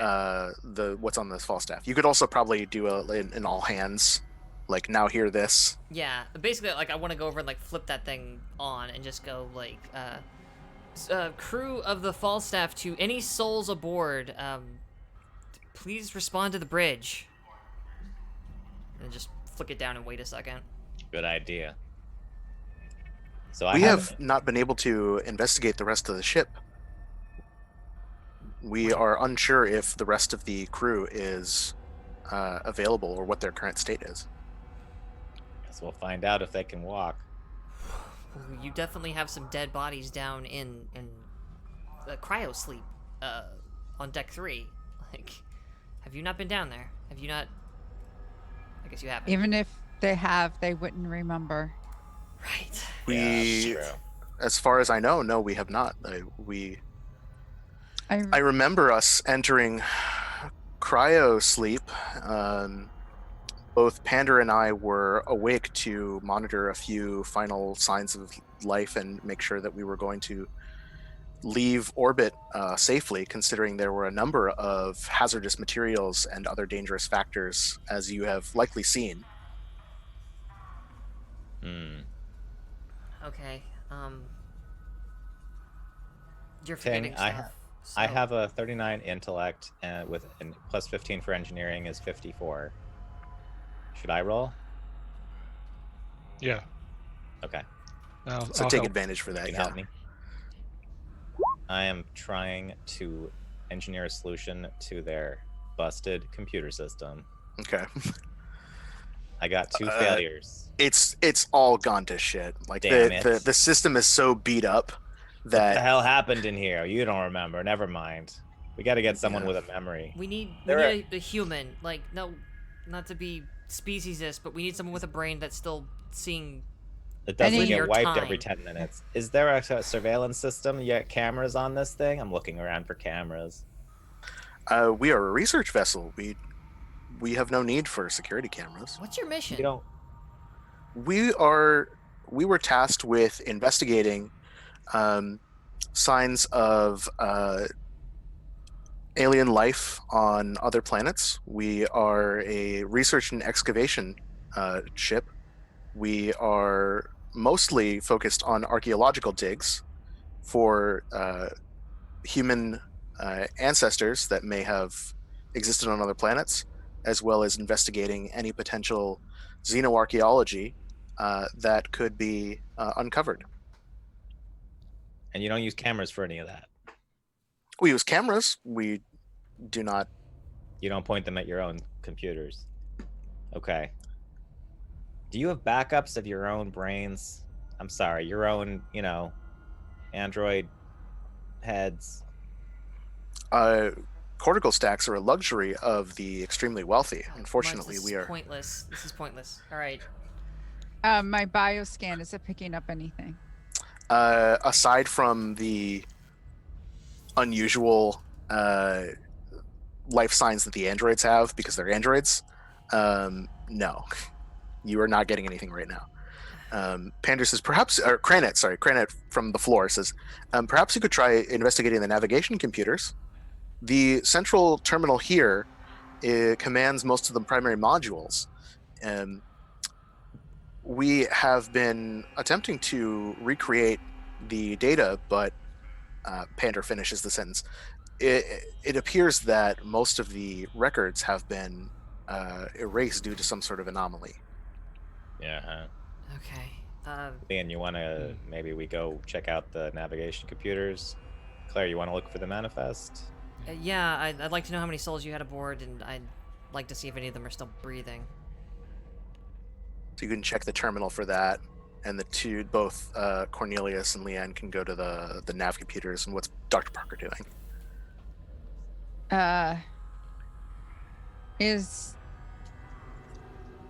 Is there like another room that's adjacent to here, or? So what you can see, if you look at the map, you're at this little semicircle section here on the command bridge. The little square with hatches embedded in the wall next to the door, that is a hatch. That's a maintenance hatch of some kind. You could pop that open and climb through somewhere else. But as far as you can tell, the only things on this deck are the bridge and the life support systems and the engine, the nav computer at the other end of the hall. And the navs are over here. Yes. I want to ask the androids. Did you find something? Did you bring it aboard the ship? Yes, we were investigating the Roti sector. We uncovered a artifact of unknown origin. We were studying it, and we brought it aboard to return to a more productive, higher quality research station. Our systems on board the Alexis are quite advanced. Unfortunately, we needed greater scale equipment to investigate it further. Did you find this artifact on this planet, or? Yes. I'm just gonna go turn off that Zoroastrian signal. I want to look at the screen that what was Pander typing? Pander was checking the ship's logs. So like anything, log activity for engines, other systems, data, just running a full, like trying to pull up every possible bit of useful information. That's like, here's the ship's manifest, here's all that. The manifest is completely garbled. Like, you get part of it, like here's a list of 30. This should be a line of 30 names, and they're all just like corrupted gibberish. The records go back, like, they start to roughly about 2 weeks ago, and then before then, like, there's a few mundane entries that it saved, but there's a cutoff point that it just doesn't want to go any further back beyond. And retrieving any data initially without doing anything else special to the computer system, retrieving other data about current events is just complete garbage. Well, that was a big pile of fucking useless. Great. Okay. What do we gotta do to get... And I point down at Kranet. What do we gotta do to get them in mobile? We can at least get you back over to the other ship and get the hell out of here. If we don't find anybody else aboard. if you have a secondary body, we could potentially attempt an experimental surgery to graft both halves together. It's a bit beyond my pay grade, Dr. Parker. I possibly could do. Possibly. Perhaps. We should find and see if there's more life. Mudge and Leon, are you going to investigate the nav computers? Yeah, you wanna check it out? And on the way, I just glance down the hatch, down the ladder, make sure there's no bugs coming up. Nothing you can see. Oh, good. My bioscanner's still clear. Your bioscanner's clear. All right, then I'm heading down to the hab deck. We need to see if there's somebody that knows what's going on around here. Okay. And I'll go with Claire. Okay. As I walk out, So we got 2 teams of 2, yeah. Scoop up So my let's go to the nav room first. So you go into the far end of the ship here. I can just reveal this whole section here. Okay, so the nav computer is this station at the back of the ship. And then those 2 boxes at the top and the bottom are life support systems. One of them is working fine. The other one has been badly damaged. There's some laser scorch marks across it. And at the base of it, you see a outline in ash that's been scorched into the ground. It looks like a 4-foot long centipede. That was obliterated into dust? Just complete, like scorched into the silhouette of that thing is scorched into the floor. And Like the the- closest biological match is a 4-foot long centipede. That's the shape. That's roughly the shape, yeah. So it's not a person. Not a like person. those shadows you get after like nuclear blasts and stuff. Kind of one of those. Exactly. So that's the bug, or one of the bugs. Somebody blasted it.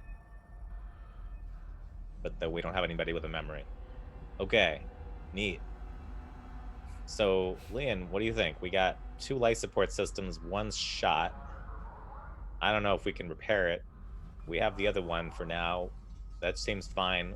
We got to just get our information and get out of here anyway. Let's just work on the computers. Yeah. That's what I'm thinking. All right. So, An initial search. It's the nav computers are functional, but not like they like everything else on the ship. They're on. You can search for things, but a lot of the data comes through corrupted. You're free to address that situation however you want. can I... Try attempt to uncorrupt or just uncorrupted. defragment? Yeah. Defrag, yeah. Enhance. Scan the drive. Pan right. Roll back. V16. Give me a hard copy. Roll of that. back to time machine timestamp yesterday. Yeah. Yeah, go ahead. I feel like you could hack that. Hacking? Yeah, Let's perhaps. get your crowbar out. Computers are hacking, yeah. I could crowbar it. I have engineering and mechanical repair, Oh. but not computers.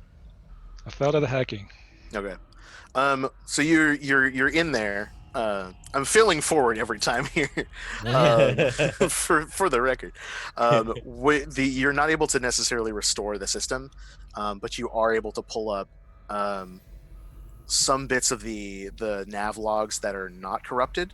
The ship logs this sector as the ROTI sector, so that's ROHTI.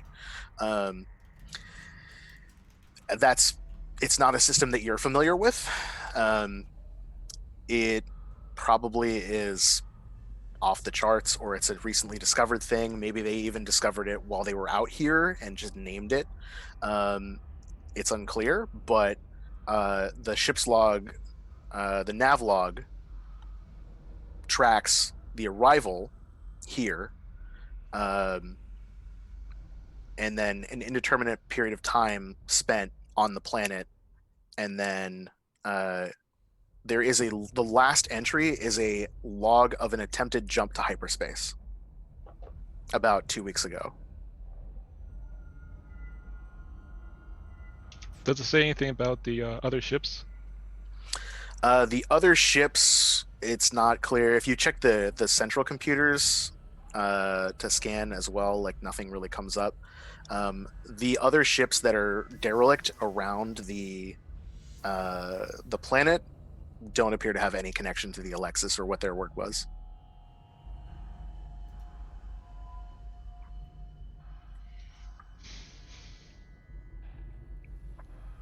So we don't know. It's unclear. Let's cut to the hab deck.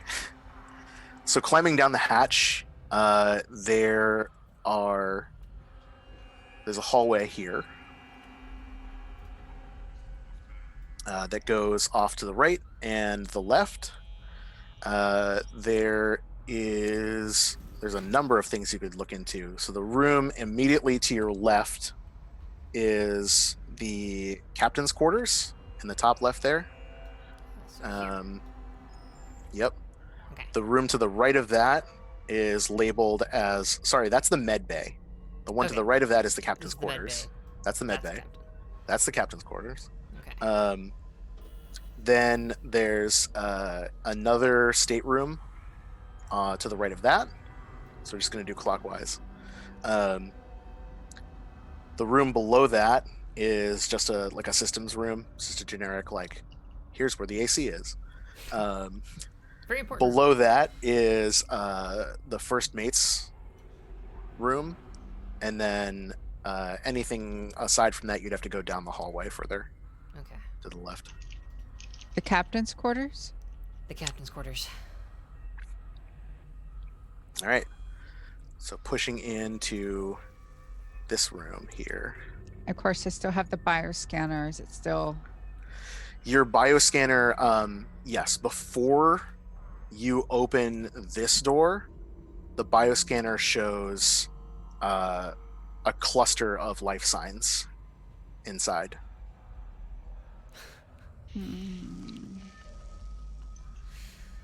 Maybe not? The Pull captain's my helmet quarters? back on. I'm gonna knock twice on the door and just say, Captain Walker? The life signs, you thump, the life signs freeze for a second. They're kind of like moving a little bit. And then they scatter. And like 8 different individual signs just go in a radius in all different directions. I don't think that was wise.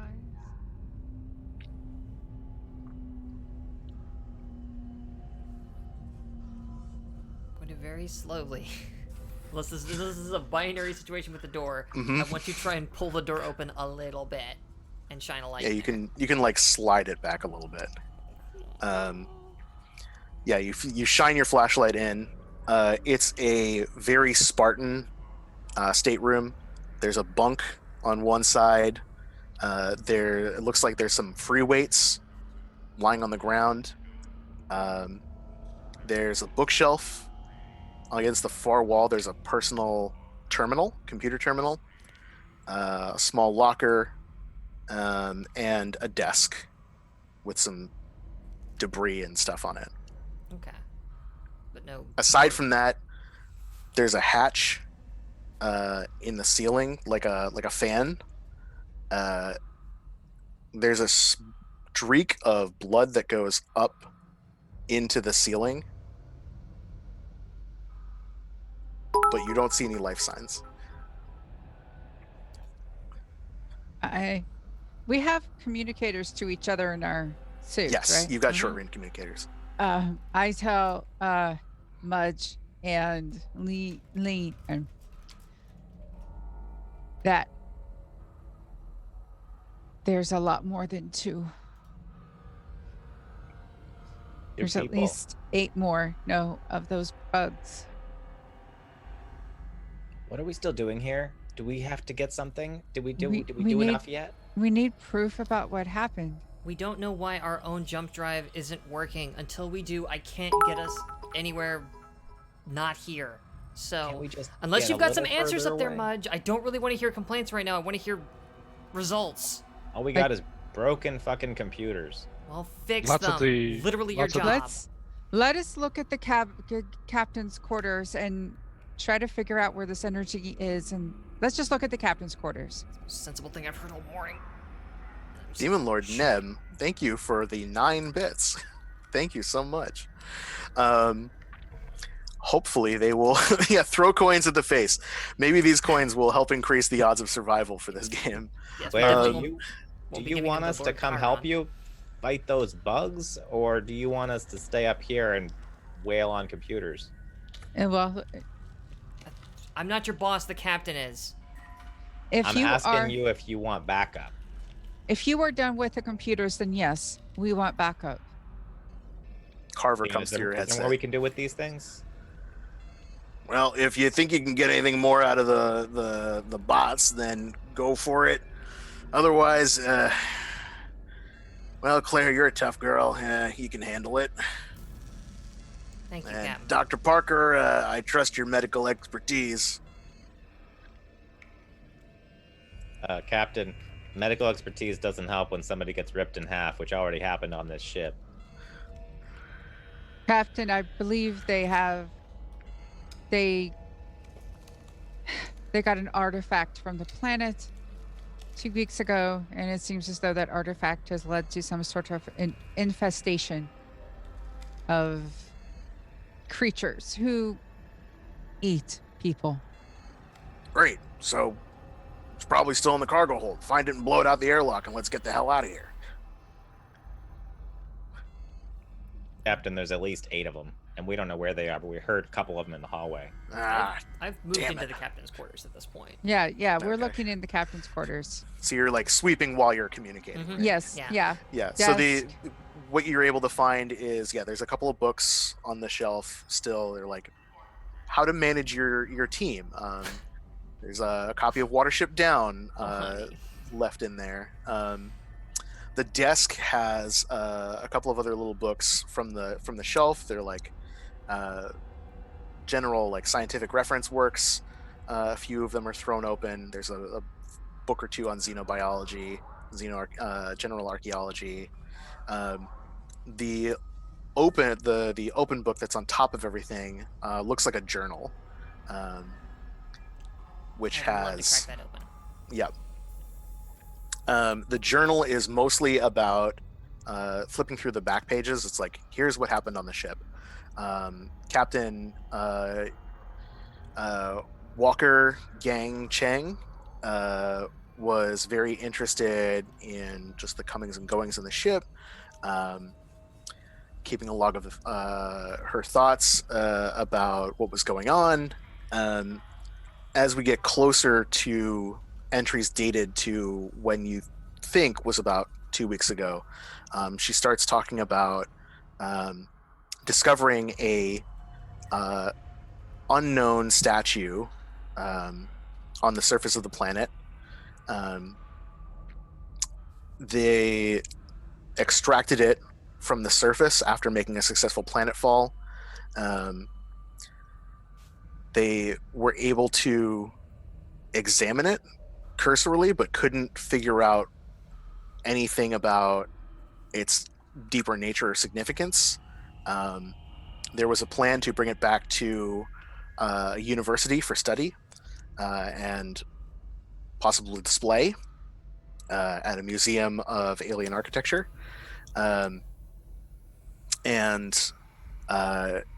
the following entries describe waiting in orbit while they attempt to get their hyperdrive to work. Seems like they were having some trouble getting it to fire up.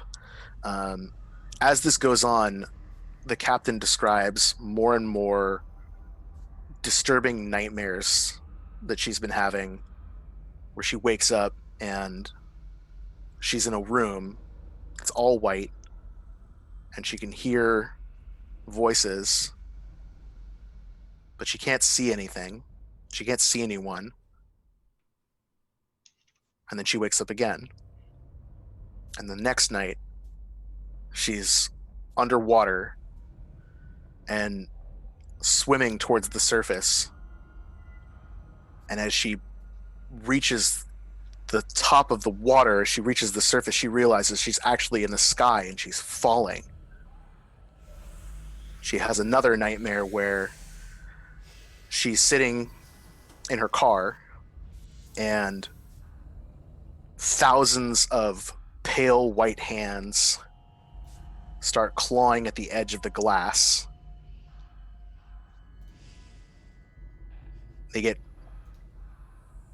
She continues to have these visions, and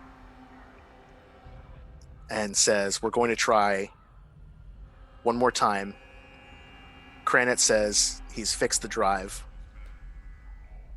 I think we're home free. And that's the last entry. I want to take the journal and then recall that, wait, you said that the energy was connecting the ship to the planet, or? Yes, there's something draining energy from your ship from inside the Alexis somewhere, but that the source of that anomaly seems to like be routed from the Alexis to the planet. So it's like, What if it's this statue thing? Yeah, it's a safe bet. How can we return The statue to the planet? The Yes. gravitational forces of a mass that large. Mudge, Leon, we're heading down to the cargo bay. I think we should come with you. I think Yes. we've done as much as we can here. Yes. Why don't we meet at the ladder and go down together? Yes. While we're going through that that journal, I would want to have given people like the Cliff Notes version of that whole Yeah. Yes. exchange, and just we're gonna need to figure out how to get those 2 skin jobs off the ship. But other than that, sorry, Leon, the 2 androids need to come off the ship with us. But other than that, I think we get we blast that thing just out like the captain was saying, and we get the hell out of here. Yep. I suggest item first, because otherwise they're just going to keep this odd pattern. Yeah, either way, we need to get those people out of here. But I want to go to the cargo hold first and get that off of here. Yeah, yes, we're going, yes. What's in the cargo hold? Whenever The they brought back up from artifact. the planet. The thing. Let's get The the thing. thing out. Get Yes. rid of the thing. Yes. Yep. Okay. You climb down. As you climb, you hear another echo of something inside the walls that you can't see. Just kind of running along. It passes by you. You get down all the way to the cargo bay. You walk over. There's 2 entrances on that central floor, on the left and the far right. Opening up the door reveals there's a lot of archaeological equipment in there. There's a few there's like an extractor, like a digger, motorized. There's a rover, like a lunar rover you could just drive around in. Fits about 4 people in it, and something in the back. There's 2 power loaders on the left side, big safety yellow and black exosuits with power claws, hydraulic claws. In the center of the room is a statue, and I want to see if the handout will work. It's I'll put it in all of your journals. It is, for the benefit of the viewer, a statue that's about 5 feet tall, 3 feet wide, and about 2 inches thick. It looks like a mound of bodies just dozens of human bodies, like all writhing together. There are mouths where there shouldn't be. There are eyes all over it. It looks like it's made of metal. Some kind of like dark, like almost pitch black metal. And there are 6 members of the crew surrounding it, kneeling with their foreheads pressed against it. And around all of this are just thousands of shards of a crate, as though the statue itself had exploded, or some kind of energy signature had burst from inside of it. I have a cat. It just scared the shit out of me. Which I want to point out it's exactly what happened in Alien. Yeah. One of the jump scares was a cat. It was the cat. It was Jonesy.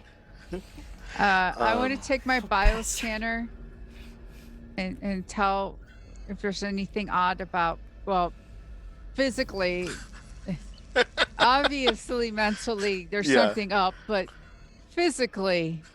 Yeah. Claire is going to look at Dr. Parker like Dr. Parker is insane. If y'all could give me fear checks, by the way. I don't like it. Yeah. If I saw that on a planet, I don't think I would take it home. Why would you take this? Why wouldn't Oh, you? gosh.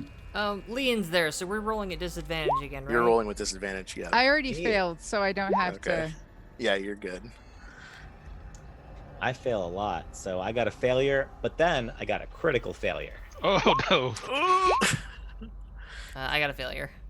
So critical failure means that you're gonna have to roll for panic. Yeah.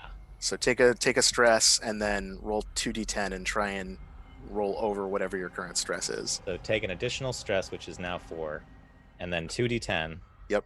And try and get over a 4. And get over a 4. Yep. What is a 0 or is it a 10? A 0 is a 10. Great. Then I got a 14. Fabulous. You're fine. Otherwise, I would have gotten a 4, and I'm not sure what happens then. Probably would. Bad things. Yeah. Not good stuff. It's a stressful situation. Yeah. So you're using your bioscanner on the statue. And the people, yes, all of it. Yep. Okay, so the bodies are dead. They're absolutely dead. What is unusual is that there's some kind of bioelectric tether linking the bodies to the statue. The statue itself is made up of a number of different minerals. It's made of iron, carbon, tungsten, and cobalt, which have all been mashed together into some kind of steel alloy. It has a energy signature coming from it, but it also has like a vacuum of, like, you're scanning and like there's the auras of everything else around you, and then that thing has just like a void. There's a void. I point my body cam at it, and I say, Captain, you see this garbage? Jesus, I'm looking at it, and you gotta warn somebody before you shove that thing in their face. They're all dead, Captain. Which is strangely reassuring, because I thought they were going to attack us. And they're not moving. And is there a way for us to like exit? I mean, if we open the cargo bay doors, everything would Vent. right. Can you're we tell pretty sure it would cause some explosive decompression. But I mean, this couldn't thing's we just a- close the doors? And isn't that what the cargo bay doors are for? Well, not if we're standing inside the cargo bay. 'Cause There's Right, no we would airlock. leave the Cargo cargo bay. bay. There's no airlock We should between be like okay, the hallway right? and the cargo bay. So unless there's exterior controls to the cargo bay doors in the hallway, we've Shouldn't got to there figure out be? some way to. Are there? Are there is a good question for our role. Yeah. So the way there's the hold at the far end there, and then there's the 2 doors Go ahead. that you could seal Whole thing out of the way. from the outside to safely vent the whole thing. And we could vent it without putting ourselves at risk, probably. In theory. Yes, in theory. I think we should do that. I want this thing off that ship. Yes. Yeah. Cool. Already Are we on. Sorry go to for- see all that equipment go, but I don't care. Yeah, like just I'm read already Captain Yes. Radio, so moving towards wherever these controls are. Yes, to make let's this go. happen. Let's Like, leave this. I Yep. just wanted to verify if the humans were alive or not. They are dead. We can. so what's a what do you, wait, so we're gonna blast that thing into space, right? And then Yeah. we'll be able to Let's get right off on. this rock. Everybody in the hall. Let- In the let- hall. In the in hall. the hall. All right. So you run out. You seal the door. Mm-hmm. And then venting it is going to require activation from the bridge. Okay. which, as a pilot, I may Let's- know. So like, players are already scrambling up the ladder. Well, let's all go. You run back up. Mm-hmm. You get to the top. You open the door to the bridge. And that is where you see Pander has something on their face. Something has forced its way onto their head, and they are trying to pull it off. It looks like a crustacean creature, like a long centipede lobster like thing, in sort of a milky black oily carapace with hundreds of little claws and a tail that comes back. It looks sort of like the thing that you saw before, but bigger, and it has a shell. And Kranet has more tears across his chest. He seems to be completely non-functional. Pander is screaming as he's trying to pull this off of their face, and you can see there are 3 more of these things scrambling along the ceiling. I run over to Pandora and try to help him. Yeah. Pull So the thing off. the first time Yes. any of you encounter a unknown creature, you will all have to make a panic check. Oh, panic check. Mhm. Oh, cool. Not a stress check, a panic check. Do we add Okay. stress? Yeah, so you don't have to take stress. You roll 2d10.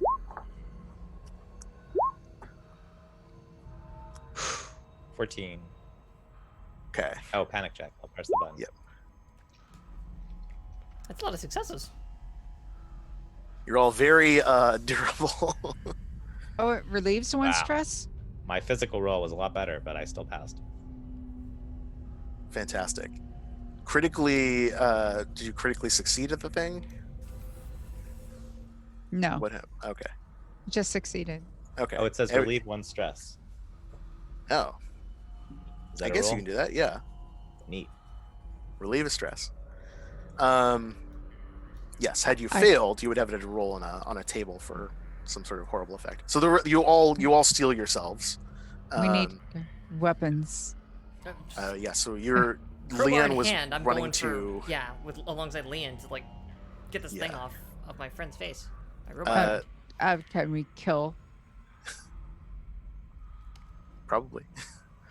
Um, Go ahead and everyone give me a fear save for surprise. Okay. Fear save. I'm So trying if you to. succeed, Is there then any you're way not I can? surprised. Yeah. Is there any way I can? I have a thing where I can scan these as well. Hmm. Oh, we have to roll twice for fear, right? Oh yeah, because you're with Leanne. Oh. Yes. Mm-hmm. Oh no, I failed. Gain of stress. So in this case, you won't have to take a stress. This is just for surprise. Okay. So if you succeeded, then you're not surprised right now. If you failed, you are surprised. This is all very Nobody surprising to me. succeeded. Hmm. Yes. Yeah. So did anyone actually succeed there? Nope. Okay. So you're all surprised. So what you see is you watch as this thing swings its tail backwards and then back around and punctures your friend in the chest.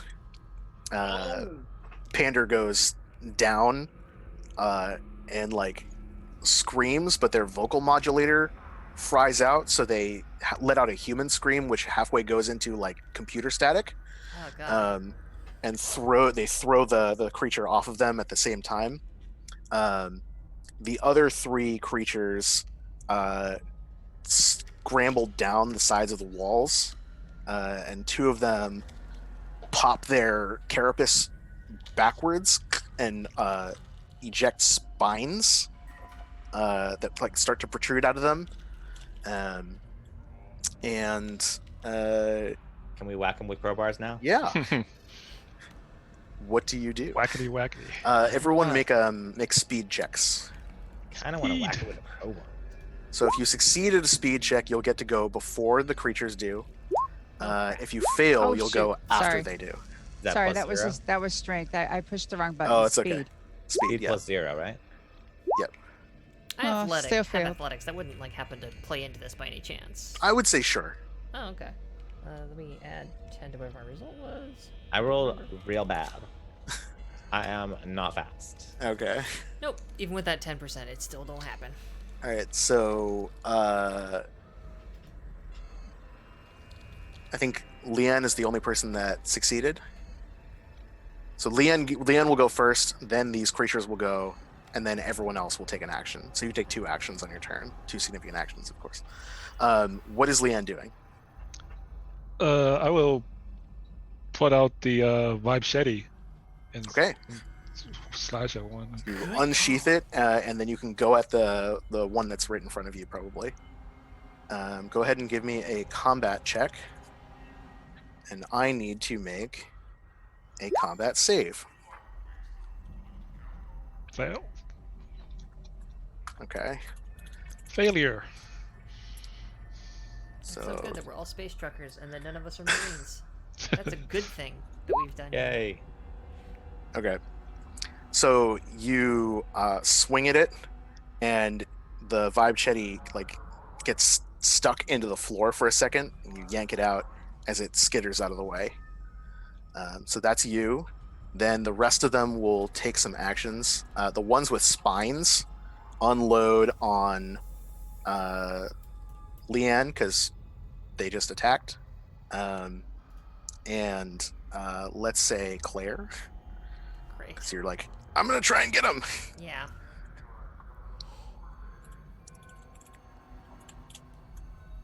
Always looking to put myself in stupid risks and terrible danger. Because it's a horror game. Yep. So they did exceptionally well. Great. Of course. Love to hear it. So both of you will take 12 damage as actually sorry, both of you need to make armor saves. Armor save. Got it. I'm a say. Yes. Okay. Yeah. So the way this works, this is a little tricky. This is only my second time running the game. If you succeed on your combat check to attack, and the enemy succeeds on their combat save or their armor save, then whoever had the better result doesn't get hit or gets hit or hits. Sorry. So in this case, Leanne doesn't get hit, but Claire does get hit. Ah, poop. So you'll take 12 damage as these like toxic spines puncture into your vac suit. I need that for space. Roll 20 seems to indicate that I also should be gaining a stress from that. Is that the case? Or. No. Okay. Wait. Yes. Sorry. Okay. You gain stress every time you fail a save. Yeah. That makes sense to me. Then Dr. Parker, and Cornelius, you can do some actions. I'm gonna whack it with a crowbar. It's probably a mistake, but that's it. That's what I'm Okay. doing. So go ahead and make a combat save, and I will make a response. Combat stat roll with 0 plus zeros. Yes, Modifier? unless you have some other skill that happens to be relevant. I do not. I have asteroid mining. That's not what this is. Sadly, these are not asteroids, Nope. and they very much mind. Okay, I failed. Okay. They failed as well. So things are going to get worse for you. For both of you, actually. So you run up and try and smash them with the crowbar, right? Yeah. I think you hit a computer system That's fine. as it scrambles around.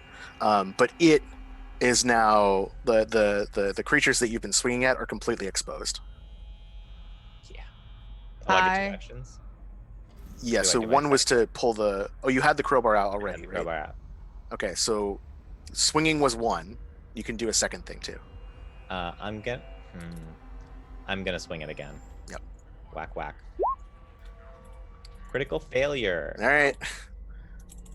Oh no. So I think in that case, take a stress and you swing again, and that hits the rest of the terminal that you'd already hit before, because it's like trying to hide underneath it. Yeah.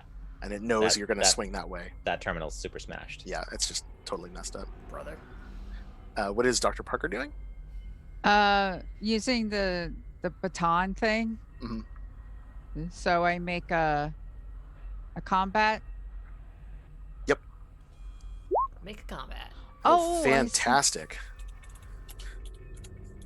Thank God. Thank God for And the they fail. scientists.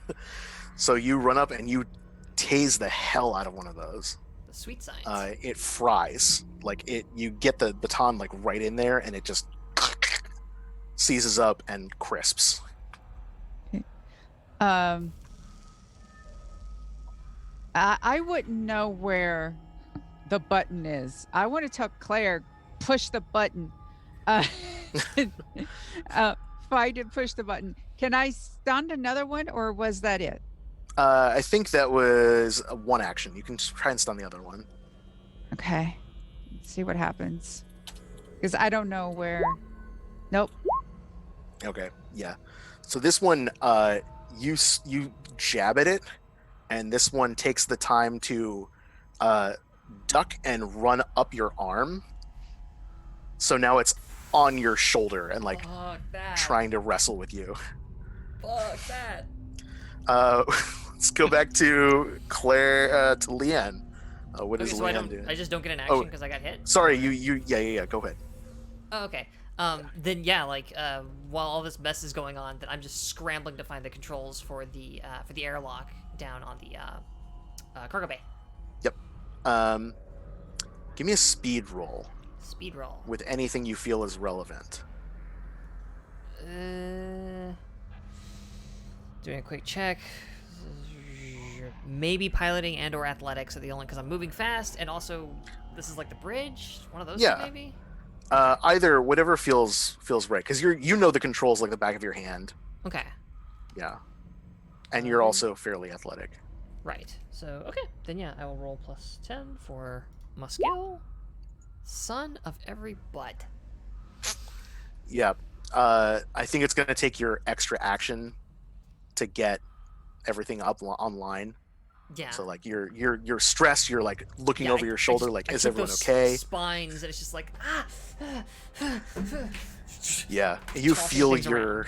your system like slowing down. Like you're moving a lot slower than you should. Yeah. A lot of Yeah. fuck. Just expletives. A lot of expletives as I'm slamming controls into You place. slam it, right? You pound one of the buttons, and the computer says, activating cargo hold. Warning, decompression leak in cargo hold. Just override. Come on. And the doors are going, you can hear. Leanne, what's happening? I'll attack the one that's on Dr. Parker. Okay. Try to get. Oop.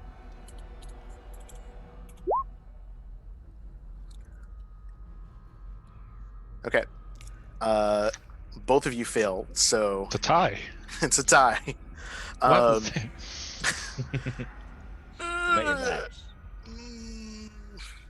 I'm gonna roll a die, and if it's evens, it's one thing, and if it's odds, it's the other thing. Oh God. It's Oh, a no. tie.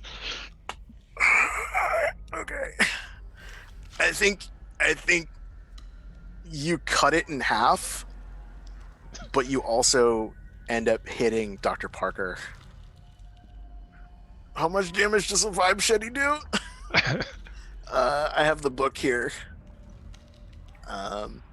Dr. Parker, give me an armor save, actually.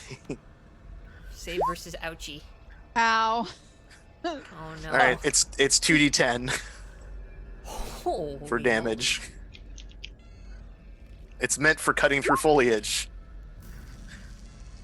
The good doctor is not All foliage. right, so it's 12. It's 12 damage as like you cut that thing in half, but But you also can't cut- pull your Yeah. wrist back far enough, and Parker's got a nasty wound in her shoulder. Oh, Doctor, I'm sorry. It's all right. You got it. You got it. Um, Can I use my other action to put pressure on the wound? yes. Okay. So you stop the bleeding temporarily. Then the remaining creatures, I think. Okay, so you zapped one. One climbed up on top of you. Crowbar. Yeah. So the ones that are underneath the computer terminal scramble over onto Claire's leg, Oh, fucking hell. and that tail thing is going for like it's trying to stab you in the leg with it. So give me an armor save and we'll see what happens. Okay, Gonna take they a failed stress. worse than you did. Yay! So take a stress, but the whip is like you can't. You're like and you're trying to shake it off. It's The other one screaming. like climbs back up into the vent. Yeah, then everyone else that wasn't that hasn't done anything in any order you choose. What are you doing? Are we all? Is everyone wearing their masks? I put Yes. my helmet back on, yeah. I want to remove all oxygen from this chamber. Go for it. From the ship. I just want to vent. Okay. I don't want these creatures to breathe. Is my suit okay or? Same, to be I- honest. I was pierced. Yeah, you've got punctures in it. You're Damn it. probably not. What kind of yeah. a person is Mudge? There's definitely leaks. There's definitely both of your suits are compromised. I can't duct tape them successfully in a short time. Because here's the thing I'll say. To be fair, unless you need to make sure that every pathway out of the ship was open up into here, and even then, it's going to take a minute to blow out all of the everything. I didn't all think the they would ammo. blow out. I just thought that they would stop breathing and they might need oxygen. Well, right, but I'm saying like if you're venting the oxygen out, like that's going to create that kind of environment. But like so we might have a second or two. We're fine. Like I said, what kind of man is Mudge? It doesn't matter if your suits are torn. I mean, can I fix a suit Probably, we're both With like, time. handy. with time? Yeah. No, I don't. There's probably also think other there's vac suits time. aboard. Like Yeah, I was going to say, let's find some other yeah, okay. suits. Yeah. Can we find more suits? Can you two get some suits that work? if could you're asking me probably this find in them character, on- my current response is "Ah!" as I'm screaming because there's a thing on my leg. Yeah, you Oh, might be there- able to find them around. There's a creature on your leg. Yeah, I'm gonna be Oh, taking my okay. action to shoot it unless something else happens. Like Okay, then none of this will work.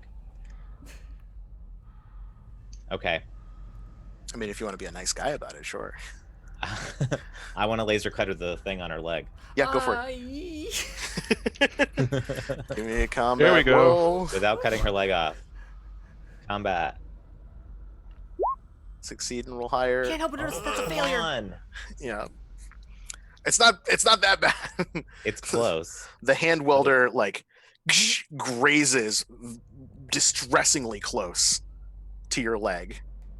It's hard because like you're leaning over the terminal, and Claire's wrestling with this thing, and this thing is like What's the moving. difference between a hand welder and a laser cutter? I A have laser cutter is like a rifle. Uh-huh. The hand welder is like a little pistol thing. So a hand welder is just a better size for this target. Yeah. The laser cutter would like obliterate this thing if you hit it, but it's a It would big take off her leg. bulky rifle. It's probably slung across your back. Yeah, there's probably Yeah. like a hole in the other side of the bridge now. Yeah. Well, it's like a concentrated like streak against the floor. Yeah. You have a second action if you want to do anything else. I'm gonna try it again. Okay. Go for it. Similar failure, almost exactly the same. So there's two streaks. Get off! Just get off! What are the other two of you doing? Taking my friggin' the hand welder and like just trying to jam it into that thing and pulling the trigger. Do you roll that with advantage because it's point blank on you? Okay. Here goes everything. God, I wish I had anything at all that was applicable here. I have asteroid mining and I don't feel like that applies. Oh, thank God. Oh my god. Just in case of a critical success. No, Yeah. just get a regular No, ass so success. like you beat it by 2, which is quite good. Yeah, the hand welder, like you jam it right up against it and just it disintegrates. The scream fuck really loud. There's whatever other thing was in the room has like scrambled up into the rafters, and it's now just in the vents. Is there any sort of like, I know like that one android was done with like tubing and stuff. Is there any way that we can just somehow patch our suits? Because we just need to patch them well enough to, Or get new suits. well, we would Are have there to new suits? There's no suits there, right? Well, we just go down to the what's it called? The hab. In the hab deck, you might be able to find some in the hab deck. Yeah. Otherwise, you could probably use the bits and pieces from both of the androids that are now dead to try and patch it up. But that's dangerous compared to Yeah. new suits. Okay. It'll be well, it'll be let's- less time though. Would it be less time? I don't know. Well, yeah. So the cargo hold is opening now, and you hear like the whole ship like rocks as you feel the decompression as it vents everything out. You see like all the mechanical equipment just go flying out. The statue spins slowly. As it does, you feel that tingle again, and now you see what was happening with it. The statue turns like black, like all the light in the universe is removed from it, and a field of something emerges around it, and outside the halo of nothing around the statue, all these tendrils of blackness like wet hair slither out, trying to claw their way into our reality. Inside, you see more of the creatures that you had just fought off, trying to get out and being sucked into space and just floating there. And from behind all of it, a larger thing that looks like one of those creatures, as though it had grown into a 7-foot tall humanoid, reaching its way out. A claw comes out into the blackness of space and is pulled back in again as the statue drifts away.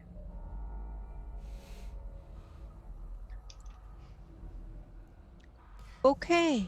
So you want to get some suits? Yeah, let's go. Mhm. Let's go. Get out of here. Let's get out of here. The trip we had to make across the wire, Was that like a matter of like a minute or two, or was that a matter of like 10 minutes? 20 minutes, something like that. If you were hustling, it would take you a couple minutes. Shit. Okay. We just need to patch them. They just need to last. They just need to last a couple of minutes in vacuum. That's fine. We have enough air inside our suits. We'll be fine. We just need. Okay, you want to patch them? Let's patch them. Okay. Let's patch him. Yeah. Let's take Android bits. I'm sorry. What the hell's going on over there? Get out of there. We got broken suits. We got broken suits. Ah, shit. We're coming. And yeah, like in a panic, I'm just like tearing into these Yes. robot or these android corpses, just trying to find something like space duct tape or cord or like just a friggin' Yeah, piece of with space all those cloth little I can bits wrap and around stuff. something. Android Yeah. skin is pretty solid. Adhesive, just glue. If there's like a stick of glue in here, I'll use that. Yeah. Would there be duct tape in my first aid kit? There's a roll of duct tape kicking around. Yeah. So I think between all of you and all of the like bits and bobs that you have, you can probably do this with an intellect roll of some kind. Engineering probably, it seems right. And go ahead and make it with advantage. Okay, I'm doing it. Oh, there's a I success. got a success. All right. So you managed to patch this stuff up. It's gonna work. You're pretty sure. It's definitely not gonna hold. It's not a long-term solution. But 2 minutes. yeah. And if you want to go faster, you jump instead of going slow. Right. Push off Yeah. and fly. Yes. Yeah, like it's as soon as it like looks at all secure, like I am hauling ass for that ladder. Yep. Yep. Yeah. Sliding down it, like Scramble down. Going. We're running to the same exit that we came in. Yep. The way you came in. You get your way down there. As you land and you close yourselves into the airlock, you hear skittering coming from the ceiling as more of those things descend from the hatches. You manage to slam the door shut, and like a dozen of them just like suddenly swarm the glass panes. Their tails flick out as they try and puncture the glass. Behind us or in front of us? They're behind you. Good. So you're on the door. You're in the little decompression room in the airlock, and they're on the glass panes outside of it, trying to get their way in. Their little mouths slavering. And sorry. I almost don't care if they get through as long as they get sucked into space. Yeah. you're good, but I hate them. You shove your way through, and you grab the rope, and you start hauling your way across. Yes. Yeah. They puncture the glass, and they just spill out. Just a swarm of these things just drifting in space. They would be shrieking, but they're gone. You're like hauling your way across. You get onto the ship. What do you do? Are we all Unhook it. on? Yeah, Unhook. Yeah, cut the rope. The thing. So you give me a speed roll just for funsies. Who? Leanne. You cut it as a few of them get onto. They crawl their way onto the landing deck that you have.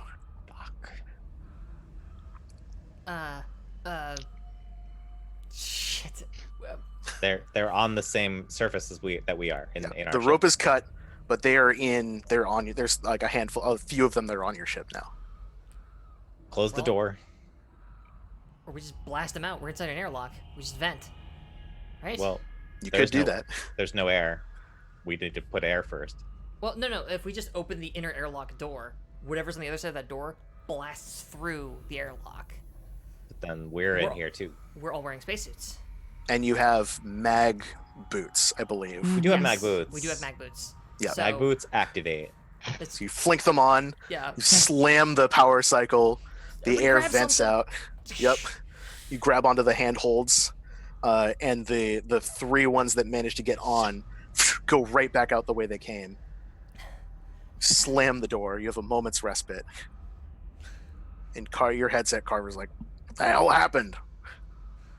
Bugs. I just Space bugs. don't even respond. Lots of I bugs. pry off and throw my helmet, and I'm just like running up to the bridge. Fuck I this. go to the. Tell I me go my check drives on are working. Yeah, I go check on the drives downstairs. You are almost set to go. Unfortunately, whatever you had done to remove the ship, the anomaly from the statue from the ship, is still active. And you realize that what was coming from the Alexis itself, it was a conduit. What really is draining your energy as you scan with your computers, it's the planet. And you come to this realization that all of the ships around you are not here because of some accident, perhaps, or mechanical failure. It's almost like the planet lures people and traps them and feeds on the energy from their drives.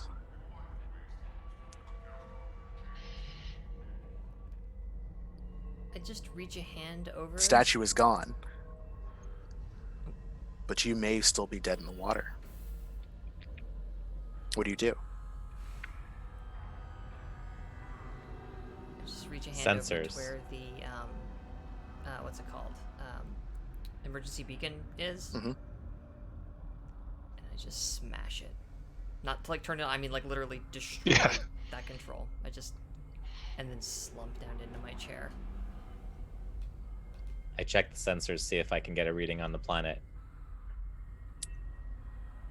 There's energy draining from your ship onto the planet. Life?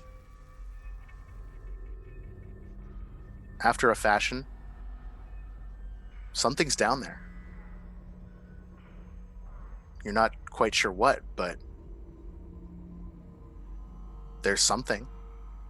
I tell the captain, I don't know if it's something we can deal with or not, but we have no other choice but to go to that planet and try to find out if we can stop it.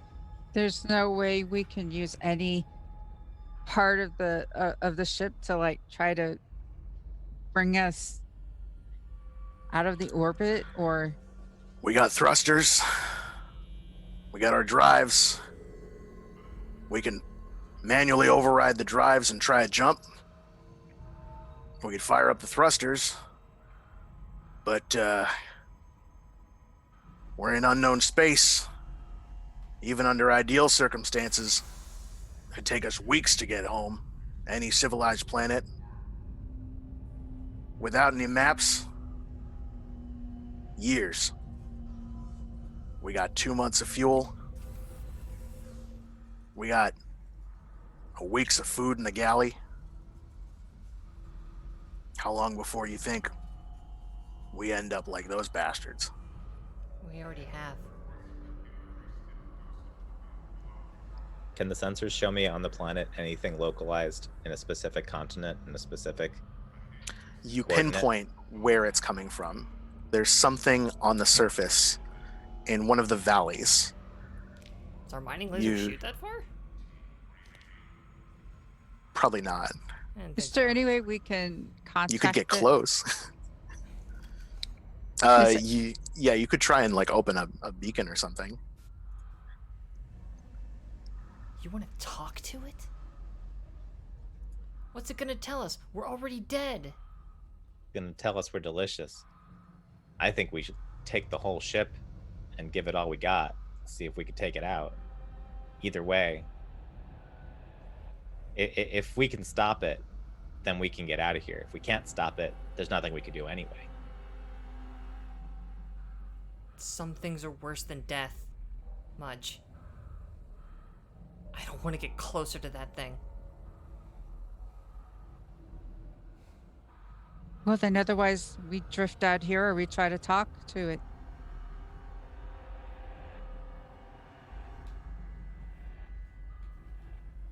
Sure. I mean, With chat.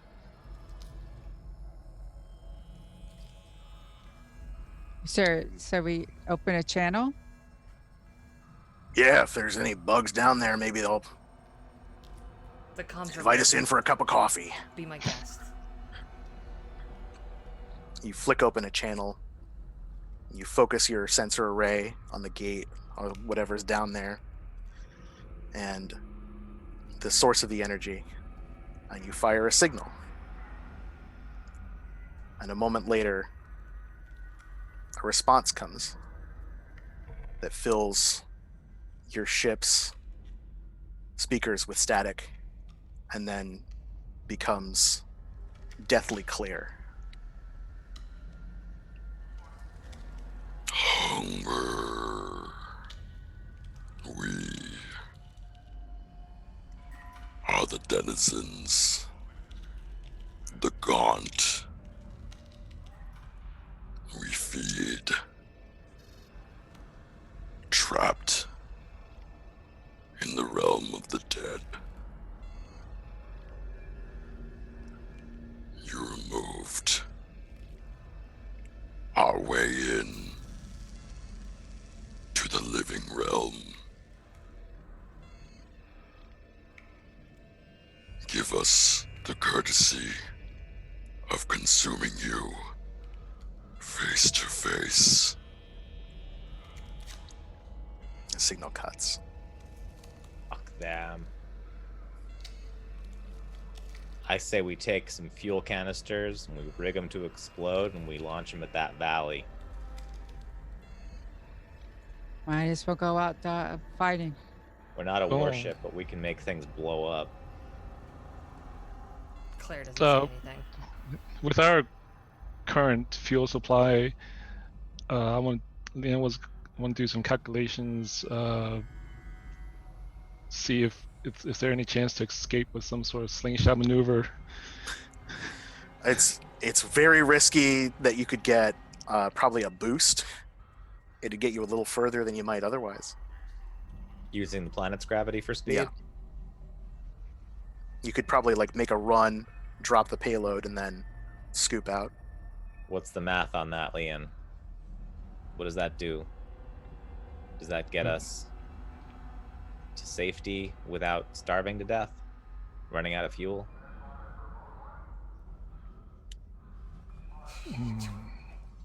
Don't get it. We And can't I'm doing the come math. back I'm doing the from math this. in my head right now. Like, Do I make a roll? I think you know it. I think what it comes down to is Claire making a piloting check with advantage to try it because of your. Yeah, I'll tell her. I'll tell Claire what needs to be done. Meanwhile, I'm working on figuring out how to turn a fuel canister into a bomb. I think you can figure that out pretty easily. yeah, we come around. We full burn at apogee. Maybe. I don't know where it flings us though. We burn too much fuel and we're just ballistic in the middle of God knows where. I don't have But enough jump anywhere fuel but to get here us- would be better, and then we can work on repairing Okay. getting us a beacon out. Okay. As long okay, as there's a Leon, little fuel left. Mm-hmm. This is a stupid idea, but we're doing it anyway. Give me that bomb. I'll get you your goddamn slingshot. Are we doing the bomb during the slingshot? Your best shot. Yes. Let's just do them both. Yes. I make a bomb. You make a bomb. And I pilot a ship. I help Liam. I have chemistry. Perfect. Make, I have Yeah. chemistry. We make a better That bomb is ready to go. All right, what's- Claire, take us home. What stat do you want me to roll on? Piloting. No, that's the skill. But which are the four Oh. stats? Strength, Strength, speed, and electric combat. speed. Speed. And I'm gonna do engineering with advantage. Yep, Alright, that there's our bomb is A plus. That's a nice bomb. Oh, Nice piloting. That ship scoops. Claire's got the controls down. She pulls down. right? You start shaking as you get closer to the orbit. The payload releases. Pulling down heat shutters. Hang on! Pull up. You Full feel burn. the gravitational pull as Claire flips the switch. The ship buckles. It pulls back, and you see in the display silent impact. Your ship pulls away. Sensors. Did we hit something? Affirmative. Target destroyed. Jump fuel. What's our jump fuel situation look like? What's our drives? I'm just... Jump drives fuel at 25%. Jump drives have not been tested, but expected to work perhaps optimally. 66% chance of success. You got this, Claire. Better than a coin flip. Great. Yeah. Yeah, I'll set a nav course. Sure. Why not? We all do the math together. You set a course for what you estimate to be the direction you're going. An inhabited planet or station. Something nearby. You can pick up a signal of a nearby planet, roughly. And you fire away. Do you get into cryopods before you enter hyperspace? What happens You if just we jump. don't? Some people have a really bad time. Oh. I think we just want to see if we get away. Yeah. Yeah, I think Claire says something about, like, your last chance to get in the pods. She's, like, got her hand on the switch. I'll get him when I know I'm safe. I don't mind puking. Jumping in 3, 2, jump. The ship's engines spool up.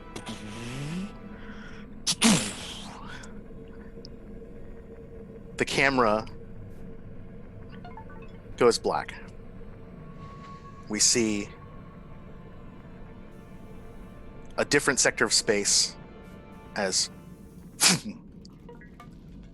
the Falstaff shunts out of hyperspace. The crew on board intact. They drift towards a nearby planet. It's green and blue. It looks habitable. The camera pans to the side. We cut back and we see that red planet. The Falstaff is still there. The camera goes in. The crew, as we knew them, still there. The signs of the ship's computer showing that a jump was successful, but a hyperspace anomaly occurred. You're still there, drifting in the orbit of the dead planet. And somewhere, you made it, because a second crew and a second Falstaff was created.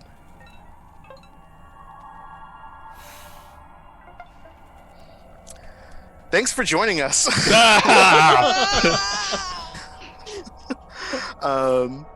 That's been Mothership. I hope everyone's gonna be okay after tonight. I scared myself a little bit. The way that these work is they just give you like one page of information and you can just riff on it, and Lord knows I riffed. I'm so happy to have played with everybody and to give everybody a little shiver. But I hope it was all in good fun. After this, you bastard. I'll be still up we... for about 2 hours. So there was a hyperspace anomaly that was it caused by the weird planet monster? Yeah, so the planet itself drains, all that they tell you is like the planet eats hyperdrive energy. So if you try and activate your engines, you roll on a random table of hyperspace anomalies. And I was like, well, that's no fun. I'll make my own up in the moment. Hell yeah. And it seemed very poetic to like, yeah, you did it. You worked so hard and you got away. Yeah, we all because survived. you've created a parallel crew. Oh my cat's eating Oh gosh, it's like the Riker situation. Right. where Yeah. The William Riker, Riker. The double Riker. And then the Lieutenant two Riker. Rikers. And Lieutenant Riker, yeah. And I'm sure Yeah. the weird hyperspace duplicates that were created are totally normal. Totally normal. reasonable. Just Fine. perfect. Great. Just wonderful fine. doppelgangers. Who's to say that you aren't those people and the secondary crew was the ones that left in orbit? Simon, Yeah, I'm you know, the one I'm to say here that because I to. have to go to bed tonight. I'm so sorry. Don't Let's you just dare. put on Event Horizon and cool down for a little bit. Yeah, We have such sights to show you. such It's- Tell you what, this That's a this cool was deal. interesting because we had a bunch of science fiction fans and nerds. Right. Oh yeah. Yep. No, the moment you were like spacewalk, like this is just Event Horizon. Fuck this. Fuck Yeah. that. Fuck all everything. Fuck. I'm fucking. No. We tried to science the shit out of this. We certainly didn't marine it. We didn't come Nope. with guns blazing, and Yeah. No. we were just like, "There's got to Just be good. an It's explanation." good, Oh, 'cause we're I dead. wanted to Boat hunt would have been completely different. Yeah. Yeah. This is way better. Well, Thank you, while we Simon. decompress from all of that, why don't we go Okay. around and give everyone tell us who you've been, where we can find you in the future. Yeah, any other projects you have going on. Let's start with Ting. I'm Ting, and you can find me hanging out in the Discord. This Saturday on this channel, Vibrant, Visible, Victorious, I'll be playing in a one-shot of Swords Fall, Summit of Kings. Nice. Cool. That's 8 p.m. Eastern time. Fabulous. Yeah. Very exciting. Everyone should check that out. For sure. Joe. Hi, I'm Joe Sandow. You can find me on Twitter at Joe Sandow, as it says right there. And my Twitch is the same. And I am got some new stuff that I want to start streaming soon. I've just been having some back trouble. Once my back's better, I will be streaming a bunch of things to be determined. And I have a lot of weird Twitter accounts. So look at my Twitter bio and you can see some of them. You They're should, they're all related great. to Star Trek. Some of them are Star Wink. Trek-ish. Michelle. Hi, I'm Michelle Ely. My stuffed animal rabbit support rabbit. I need it right now. I'm on Twitter at Michelle Ely. You can find me on Welcome to the Party Discord tomorrow night, 8 p.m. Riffs with all of our craziness. Let's see. I just joined Titans Air, which is on the Magardia channel. We just had our first episode last Wednesday. It's on YouTube, and then we're having our second episode on the 25th. So 7 p.m. Eastern. Fabulous. And Fox. Hey folks, I remain Fox Barrett at Fox_Barrett on Twitter, where you can find me trying to make sure my friends don't panic and be a big ball of stress, unlike myself right now. Yeah, I'm part of 2 shows here on the channel. I am on Riffs, Blood, Dirt, and Chrome that Michelle mentioned. I am also on PWN Presents Slaughter on Sundays. And of course, I am the executive producer for this lovely show, SideQuest, the weekly one-shot series, that blah blah blah blah. The other big thing I'm doing right now is I am over on Devil's Luck Gaming. That's twitch.tv/Devil's Luck Gaming. Sundays at 7 o'clock Eastern Time, we are running Deadlands, a Savage Worlds Deadlands game called Hell's Coming With Me. And I play a rootin' tootin' hard drinking idiot. And she's great. So come check that out. We just had a premiere. Go check out that VOD, or just roll in with us next time. And then I have another project that is in the works that I will hopefully be able to talk about in due course. God willing, the creek don't rise. As we all may hope, yes. Fingers crossed for that. I've been Simon, your warden. You can find me on Twitter at Lucha Libris, where I also do some game design under the same handle on Itch. I just put out a playtest for One Night Only, my parody RPG of Cats the Musical. It's free. I would love it if you checked it out. If you want to hear more of my storytelling and role-playing stuff, I'm on Sundays on PWN Presents Slaughter right here.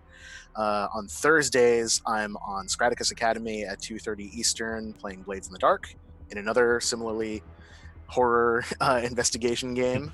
And I'm also a voice actor on the Penumbra podcast, a very queer sci-fi and fantasy audio drama.